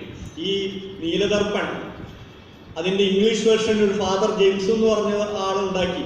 കാരണം അത് ബംഗാളിൽ മാത്രം കളിച്ചാൽ പോരാ, അത് ഇന്ത്യ മുഴുവൻ കൊണ്ടു നടന്ന് കളിക്കണം എന്നുള്ള ഒരു ആശയം ഉടലെടുത്തപ്പോൾ അതിനൊരു ഇംഗ്ലീഷ് ട്രാൻസ്ലേഷൻ ഉണ്ടാക്കിയപ്പോൾ ആ ട്രാൻസ്ലേഷൻ നിരോധിക്കുകയാണ് ബ്രിട്ടീഷ് ഗവൺമെൻറ് ചെയ്തത്. അപ്പോൾ നാടകം നമ്മുടെ ദേശീയ പ്രസ്ഥാനത്തിൻ്റെ അക്കാലത്തെ ഏറ്റവും ശക്തമായ കേന്ദ്രമായ ബംഗാളിൽ തന്നെയാണ് ഉണ്ടായത്. ഇവിടെയും നമ്മൾ നോക്കിക്കോ, കേരളത്തിലും നാടകം നമ്മുടെ ഒരു നവോത്ഥാന പ്രസ്ഥാനത്തിൻ്റെ ഭാഗമായിട്ട് കേരളത്തിൻ്റെ സാമൂഹ്യ രാഷ്ട്രീയ ജീവിതത്തിൽ ഇടപെട്ടതും നാടകമാണ്. ഇന്ന് ഒരുപക്ഷെ ഇന്നത്തെ ഒരു ആധുനിക ലോകത്തിൻ്റെ 21ാം നൂറ്റാണ്ടിൻ്റെ ഏറ്റവും ശക്തമായ കല എന്ന് പറയുന്നത് സിനിമയാണെങ്കിലും സിനിമയ്ക്ക് മലയാളത്തിൽ അത്തരത്തിലുള്ള ഒരു സാമൂഹ്യ മാറ്റത്തിൻ്റെ ശക്തമായ പ്രതീകമാവാൻ, അതിൻ്റെ ഒരു പതാക വാഹകനാകാൻ കഴിഞ്ഞിട്ടുണ്ടോ എന്ന് നമ്മൾ ചിന്തിക്കേണ്ടതാണ്. അവിടെയാണ് നമ്മൾ നാടകത്തിൻ്റെ ഒരു എന്താ പറയുക, അതിൻ്റെ ഒരു സാംസ്കാരിക ഉള്ളടക്കത്തിൻ്റെ, അതിൻ്റെ ഒരു കലാപരമായ മികവിൻ്റെ ഒക്കെ തന്നെ അർത്ഥം, അതിൻ്റെ ഒരു ആന്തര സൗന്ദര്യമൊക്കെ നമ്മൾ മനസ്സിലാക്കേണ്ടത്. അടുക്കളയിൽ നിന്ന് രംഗത്തേക്ക് അത്ര വലിയ ഒരു എന്താ പറയുക, നമ്മൾ നാടകത്തിൻ്റെ ഉത്തമ ഗുണമുള്ളൊരു നാടകമല്ല. ഒരിക്കൽ പോലും നാടകം ആ കാലത്ത് വായിച്ചിട്ടില്ലാത്ത അറിഞ്ഞിട്ടില്ലാത്ത വീട്ടിൽ ആണ് ആ നാടകം എഴുതുന്ന അദ്ദേഹം അതിനനുഭവിക്കുന്ന സംഘർഷങ്ങളൊക്കെ തന്നെ നമ്മൾ മനസ്സിലാക്കുന്നുണ്ട്. അതുപോലെ തന്നെ MRBയുടെ നാടകം എന്നുള്ള നിലയ്ക്ക് ടെക്സ്റ്റ് എന്നുള്ള നിലയ്ക്ക് എടുത്തു നോക്കുമ്പോൾ ഇന്ന് നമുക്കൊന്നും അല്ലാന്ന് തോന്നും. പക്ഷെ അതൊക്കെ തന്നെ ചരിത്രത്തിൽ ഇടം പിടിച്ചു, ചരിത്രത്തെ മാറ്റിമറിക്കുന്നതിൽ വലിയ പങ്ക് വഹിച്ചു എന്നുള്ളത് മനസ്സിലാക്കുമ്പോൾ മലയാളത്തിൽ വളർന്നു വന്ന രാഷ്ട്രീയ നാടകങ്ങൾ, നിങ്ങൾ തന്നെ കമ്മ്യൂണിസ്റ്റാക്കി എന്ന നാടകത്തിന് പിന്നീട് സിവിക് ചന്ദ്രനെ പോലൊക്കെ ഉണ്ടാക്കിയ കോലാഹലം നമുക്കറിയാം. പക്ഷെ ആ നാടകത്തിന്റെ ചരിത്രം വായിക്കുമ്പോൾ ആ നാടകം കണ്ട പോലെ അത്ര വേദികളിൽ അവതരിപ്പിച്ച പോലെ അത്ര അവതരിപ്പിക്കേണ്ടായിട്ടില്ല. അപ്പൊ അതുകൊണ്ട് ഞാൻ ഈ പറഞ്ഞു വരുന്നത്, തെരുവ് നാടകം കൈകാര്യം ചെയ്യുക എന്ന് പറയുന്നത്, തെരുവ് നാടകത്തിന് ഒരുപാട് ചോദ്യങ്ങൾ സമൂഹത്തിൽ ഉയർത്താൻ കഴിയുന്നു, തെരുവ് നാടകത്തിന് സാമൂഹ്യ മാറ്റത്തിന്റെ ഒരു ചാലക ശക്തിയായി മാറാൻ കഴിയുന്നു. അങ്ങനെയുള്ള തെരുവ് നാടകങ്ങളാണ് സപ്തർഹഷ്മി അവതരിപ്പിക്കാൻ ശ്രമിച്ചത്. തീർച്ചയായിട്ടും സപ്തർഹഷ്മിയുടെ ഒരു നാടകരചനയിലെ പ്രാഗൽഭ്യമൊക്കെ നമുക്ക് ഹല്ലാബോൾ എന്ന് പറയുന്ന നാടകവും യന്ത്രവും ഒക്കെ തന്നെ വായിക്കുമ്പോൾ നമുക്ക് മനസ്സിലാവും. അതുകൊണ്ട് തെരുവ് നാടകത്തിന് തന്നെയാണ് ഒരുപക്ഷെ നമ്മൾ തെരുവ് നാടകത്തെ വീണ്ടും അതിൻ്റെ ഒരു അരങ്ങിൻ്റെ ശേഷികൾ വീണ്ടെടുക്കേണ്ട ഒരു സാഹചര്യമാണ് നിലനിൽക്കുന്നത്. നമുക്ക് കോവിഡ് കാലത്ത് നോക്കുക, നമ്മുടെ തിയേറ്റർ ചെയ്തൊരു ദൗത്യം നമ്മൾ നോക്കണം. യാതൊരു സാധ്യതയില്ലാത്തൊരു സന്ദർഭത്തിൽ സാമൂഹ്യ അകലങ്ങളോടു കൂടി മാത്രം സഞ്ചരിക്കാൻ കഴിയുന്ന, ജീവിക്കാൻ കഴിയുന്ന ഒരു സാഹചര്യത്തിൽ എങ്ങനെയാണ് വീടിൻ്റെ അകം നമ്മുടെ ആളുകൾ നാടകമാക്കി മാറ്റിയെന്ന് ഓർക്കേണ്ടതുണ്ട്. ഈ കേരളത്തിൽ മറ്റ് കലാകാരന്മാരൊന്നും കാര്യമായിട്ട് അക്കാലത്ത് ഒരു എന്താ പറയുക, മനുഷ്യനൊരു ഇച്ഛാശക്തി, അതിജീവനത്തിൻ്റെതായ ഒരു പ്രതീക്ഷ നൽകുന്ന ഒരു കലാരൂപമായിട്ട് മാറുകയുണ്ടായില്ല. നമ്മുടെ ഗണേഷ് തന്നെ വീടിൻ്റെ അകത്തിരുന്നു കൊണ്ട് വിവരശേഖരകുമാരൻ അല്ലേ വിവരശേഖരകുമാരൻ നിരന്തരമായിട്ട് നമുക്കൊക്കെ ആ സമയത്ത് അത്തരത്തിലുള്ള നാടക പ്രവർത്തനങ്ങൾ നടത്താനായിട്ട് അത്തരത്തിലൊരു തീവ്രമായ ആലോചന. കാരണം നാടക പ്രവർത്തകന് പ്രവർത്തിക്കാതിരിക്കാൻ കഴിയില്ല. നാടക പ്രവർത്തകന് തൻ്റെ ചുറ്റുവട്ടത്തുള്ള സമൂഹം എപ്പോഴും നെഞ്ചേറ്റി നടക്കുന്ന ആളുകളാണ് നാടക പ്രവർത്തകർ. അതുകൊണ്ട് നമ്മുടെ ഇരിഞ്ഞാലക്കുടയിൽ ഇരുന്ന് സുധാകരൻ അത് ചെയ്തു, അതുപോലെ തന്നെ കോഴിക്കോട് ഇരുന്ന് ശ്രീജിത്ത് പൊയിൽക്കാവ് ചെയ്തു, ചാക്കോടി അന്തിക്കാട് അതുപോലെ തന്നെ അത്തരത്തിലുള്ള ഒരുപാട് നാടകങ്ങൾ കളിക്കുകയുണ്ടായി. അങ്ങനെ ഏത് സന്ദർഭത്തിലും നാടകം ഒരു അതിജീവനത്തിന്റെ, ഒരു സാമൂഹ്യമായ ഒരു ഇച്ഛാശക്തിയുള്ള കലാരൂപമായിട്ട് നിലകൊള്ളുന്നു എന്ന് നമ്മൾ മനസ്സിലാക്കേണ്ടതുണ്ട്. ഞാനിവിടെ ഇരുത്തിക്കൊണ്ട് ഗണേഷിനെ കുറിച്ച് പൂജിക്കാനൊന്നല്ല, പക്ഷെ ഗണേഷ് ചെയ്ത മൂത്തൊരു നാടകം നമ്മൾ ആലോചിക്കേണ്ടതാണ്. അതുപോലെ തന്നെ ഇപ്പൊ ഈ അരിയെണ്ണെന്ന് പറഞ്ഞ അത് ഒക്കെ തന്നെ ഈ ഗണേഷ് മൂത്തോരു നാടകം ഇവിടെ കേരളത്തിൽ ഒരുപാട് ആളുകൾ UGC സ്കെയിലൊക്കെ വാങ്ങുന്ന ആളുകളുണ്ട്. അവർക്കൊന്നും ഈ കർഷക സമരത്തെ പിന്തുണച്ചുകൊണ്ട് അത്തരത്തിലുള്ളൊരു നാടകം അവതരിപ്പിക്കാൻ എന്താ പറയുക ആലോചിക്കാൻ കഴിഞ്ഞില്ല. വളരെ അതിശക്തമായ നാടകമാണ് ഗണേഷ് അവതരിപ്പിച്ച് ഞാൻ ഒരിക്കൽ കണ്ടപ്പോൾ തീർച്ചയായിട്ടും ഞങ്ങളുടെ പഴയ കേരളവർമ്മയിലെ SFIക്കാരുടെ ഒരു കൂട്ടായ്മ ഇവിടെ ഈ കിഴക്കേക്കോട്ടയമ വെച്ച് ഒരു അവതരണമൊക്കെ ഞങ്ങൾ നടത്തേണ്ടായി ആ സമയത്ത്. അതുപോലെ തന്നെ ഗണേഷ് ഡൽഹിയിൽ പോയും, ഗണേഷ് എറണാകുളത്ത് പോയും, തൃശ്ശൂർ ജില്ലയിലെ പല ഭാഗത്ത് പോയി ഒക്കെ തന്നെ ഗണേഷ് ആ നാടകം അവതരിപ്പിക്കുന്നുണ്ടായി. ഗണേഷ് എന്താ പറയുക, ഒരു സമ്പൂർണ്ണ നാടക പ്രവർത്തകനായിട്ട് തീർച്ചയായിട്ടും രംഗവേദനയ്ക്ക് അഭിമാനിക്കാവുന്ന രീതിയിൽ ഇപ്പോൾ ഇവിടെ ഹോപ്പ് ഫെസ്റ്റിവൽ വന്നു. ഗണേഷിന്റെ നാടകമാണ് ഒരുപക്ഷെ മനുഷ്യഗന്ധിയായ നാടകം എന്നുള്ളതുകൊണ്ടായിരിക്കണം ഗണേഷിന്റെ നാടകങ്ങൾക്ക് പത്രങ്ങൾ ആ രീതിയിലൊരു പ്രചാരം നൽകിയത്. അപ്പോൾ അതുപോലെ തന്നെ നാടകം ഒറ്റയാൾ നാടകങ്ങൾ നമ്മൾ ആലോചിക്കേണ്ടതാണ്. എങ്ങനെയാണ് കേരളത്തിൽ, ഞാനൊക്കെ ശാസ്ത്ര സാഹിത്യ പരിഷത്തിന്റെ സാംസ്കാരിക വിഭാഗത്തിന്റെ കൺവീനറായിട്ട് 5-8 കൊല്ലം മുന്നേ തന്നെ ഒറ്റയാൾ നാടകത്തിന്റെ ചില എന്താ പറയുക ശില്പശാല നടത്താൻ നോക്കിയിട്ടൊന്നും അന്ന് ആത്മവിശ്വാസത്തോടു കൂടിയിട്ട് വരുന്ന ആളുകളുണ്ടായില്ല. 2-3 ആളുകളൊക്കെ വന്നിട്ട് അതൊക്കെ ചീറ്റി പോകുന്നുണ്ടായിരുന്നു. പക്ഷെ കോവിഡ് എന്ന് പറയുന്ന ഒരു മഹാമാരി വന്ന് എല്ലാവരും വീടിനകത്ത് അടച്ചിരുന്നപ്പോൾ തീർച്ചയായിട്ടും കേരളത്തിൽ വ്യാപകമായിട്ട് ഒറ്റയാൾ നാടകങ്ങൾ ഉണ്ടായി എന്നുള്ളത് ഒരു ചെറിയ കാര്യമല്ല. ഒറ്റയാൾ നാടകങ്ങൾ മാത്രം ഉണ്ടായി എന്ന് മാത്രമല്ല, അത് അതിഗംഭീരമായിട്ട് വളരെ ഇൻസ്റ്റന്റേനിയസ് ആയിട്ട് ആ രീതിയിൽ സ്ക്രിപ്റ്റ് ഉണ്ടാക്കാൻ കഴിയുക, അത് ആ രീതിയിൽ അവതരിപ്പിക്കാൻ കഴിയുക. മറ്റ് യാതൊരു സംവിധാനം, ലൈറ്റ് വേണ്ട, എന്താ പറയുക, വലിയ ലങ്കാ പടം വേണ്ട, യാതൊന്നും, വലിയ സംഗീതത്തിന്റെ ആവശ്യമില്ല, യാതൊന്നിന്റെ ആവശ്യമില്ല, എഴുതിയ സ്ക്രിപ്റ്റ് പോലും ആവശ്യമില്ല. അപ്പൊ അതാണ് നാടക പ്രവർത്തകൻ, നടൻ എന്ന് പറയുന്ന ഒരു ശരീരം, ആ ശരീരവും അതുപോലെ തന്നെ അതിനാവശ്യമായ ഒരു ഇച്ഛാശക്തിയും ഒരു എന്താ പറയുക ഒരു ദർശനവും ഉണ്ടെങ്കിൽ തീർച്ചയായിട്ടും അവിടെയൊക്കെ തന്നെ നാടകം വാർന്നു വീഴും എന്നതിൻ്റെ ഏറ്റവും വലിയ തെളിവാണ് ഈ ഡിജിറ്റൽ ടെക്നോളജിയുടെ കാലത്തും നാടകമാണ് സമൂഹത്തിന് വെളിച്ചമാകുന്നത്, നാടകമാണ് സാംസ്കാരിക രാഷ്ട്രീയത്തിൻ്റെ പതാക വഹിക്കുന്നതെന്ന് തെളിയിക്കുന്ന ഒരു സന്ദർഭമാണ് ഈ കോവിഡ് കാലമടക്കം കേരളത്തിലുണ്ടാക്കിയത്. കാരണം കേരളത്തിൽ സർക്കാർ എല്ലാം തന്നെ കലാപ്രവർത്തകർക്കുള്ള സഹായങ്ങളും അതുപോലെ തന്നെ അവസരങ്ങളാണ് ആദ്യം കൊട്ടിയടച്ചത്. എന്നിട്ട് പോലും വളരെ ദരിദ്രരായിട്ടുള്ള നാടക പ്രവർത്തകർ വളരെ അതിശക്തമായിട്ട് നാടകത്തെ ആവിഷ്കരിക്കാൻ മുന്നോട്ട് വന്നു. അതുകൊണ്ടാണ് ഞാൻ പറയുന്നത്, ഹഷ്മി ചെയ്ത ഒരു രാഷ്ട്രീയ പ്രവർത്തനം എന്ന് പറയുന്നത്, ആ സാംസ്കാരിക രാഷ്ട്രീയ പ്രവർത്തനം എന്ന് പറയുന്നത് ഒട്ടും ചെറുതല്ല. ഹഷ്മിയുടെ പ്രതിഭയുടെ ഒരു മഹത്വം നോക്കുമ്പോൾ, ഹഷ്മിയുടെ കുടുംബ പശ്ചാത്തലം നോക്കുമ്പോൾ ഒക്കെ തന്നെ തീർച്ചയായിട്ടും ഹഷ്മി ആ രംഗത്തേക്ക് വന്നത് അദ്ദേഹത്തിൻ്റെ ഒരു രാഷ്ട്രീയ ദർശനത്തിൻ്റെ എന്താ പറയുക അതിനോടുള്ള ഒരു സത്യസന്ധത, അതിനോടുള്ള ഒരു കമ്മിറ്റ്മെൻ്റ് ആണ് എന്ന് മനസ്സിലാക്കേണ്ടതുണ്ട്. അതുകൊണ്ട് തെരുവ് നാടകത്തെ നമുക്ക് ഈ സത്യാനന്തര കാലത്ത് വീണ്ടെടുക്കാൻ കഴിയുമോ എന്നുള്ള ഒരു ചോദ്യമാണ് എനിക്ക് ഉന്നയിക്കാനുള്ളത്. തീർച്ചയായിട്ടും ഈ പോസ്റ്റ് ട്രൂത്ത് കാലം എന്ന് പറയുന്നത് സത്യത്തെ അത്രമാത്രം അപ്രസക്തമാക്കുന്ന ഒരു കാലം എന്ന അർത്ഥത്തിൽ നമ്മൾ എടുത്താൽ മതി.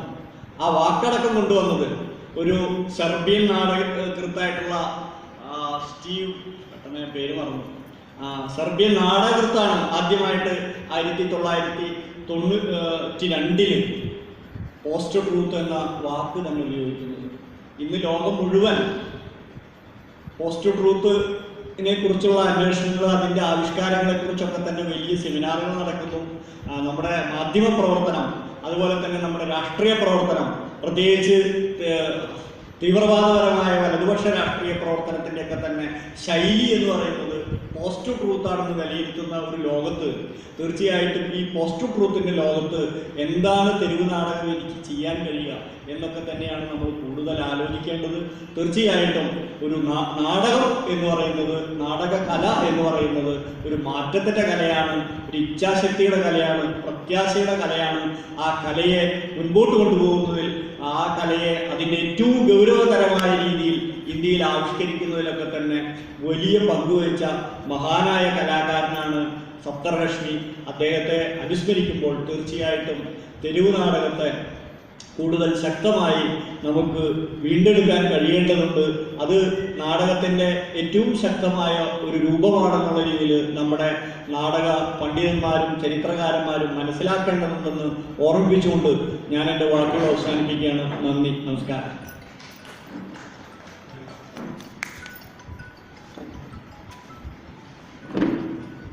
ഒരു അസലുകളെ അവഗണിക്കുകയും പകർപ്പുകളെ താലോലിക്കുകയും ചെയ്തുകൊണ്ട് സത്യാനന്തര കാലം നമുക്ക് മുൻപിൽ വലിയ പ്രകേടികൊടുക്കുന്ന കാലത്ത് സഫ്ദർ ഹഷ്മിയുടെ തെരുവ് നാടകങ്ങളിലൂടെയുള്ള വർഗരാഷ്ട്രീയ സമീപനം വളരെ മനോഹരമായി അവതരിപ്പിച്ച ഡേവിസിന് നന്ദി. ഈ ചടങ്ങിന് നന്ദി പറയാനായിട്ട് ഗണേശനെ ക്ഷണിക്കുന്നു. പ്രിയമുള്ളവരെ, 2 വാക്കിൽ അവസാനിപ്പിക്കുകയാണ്. വളരെ അർത്ഥവത്തായ ഒരു സായാഹ്നമായിട്ട് വെങ്കയ്യനെ നമുക്ക് വിലയിരുത്താം.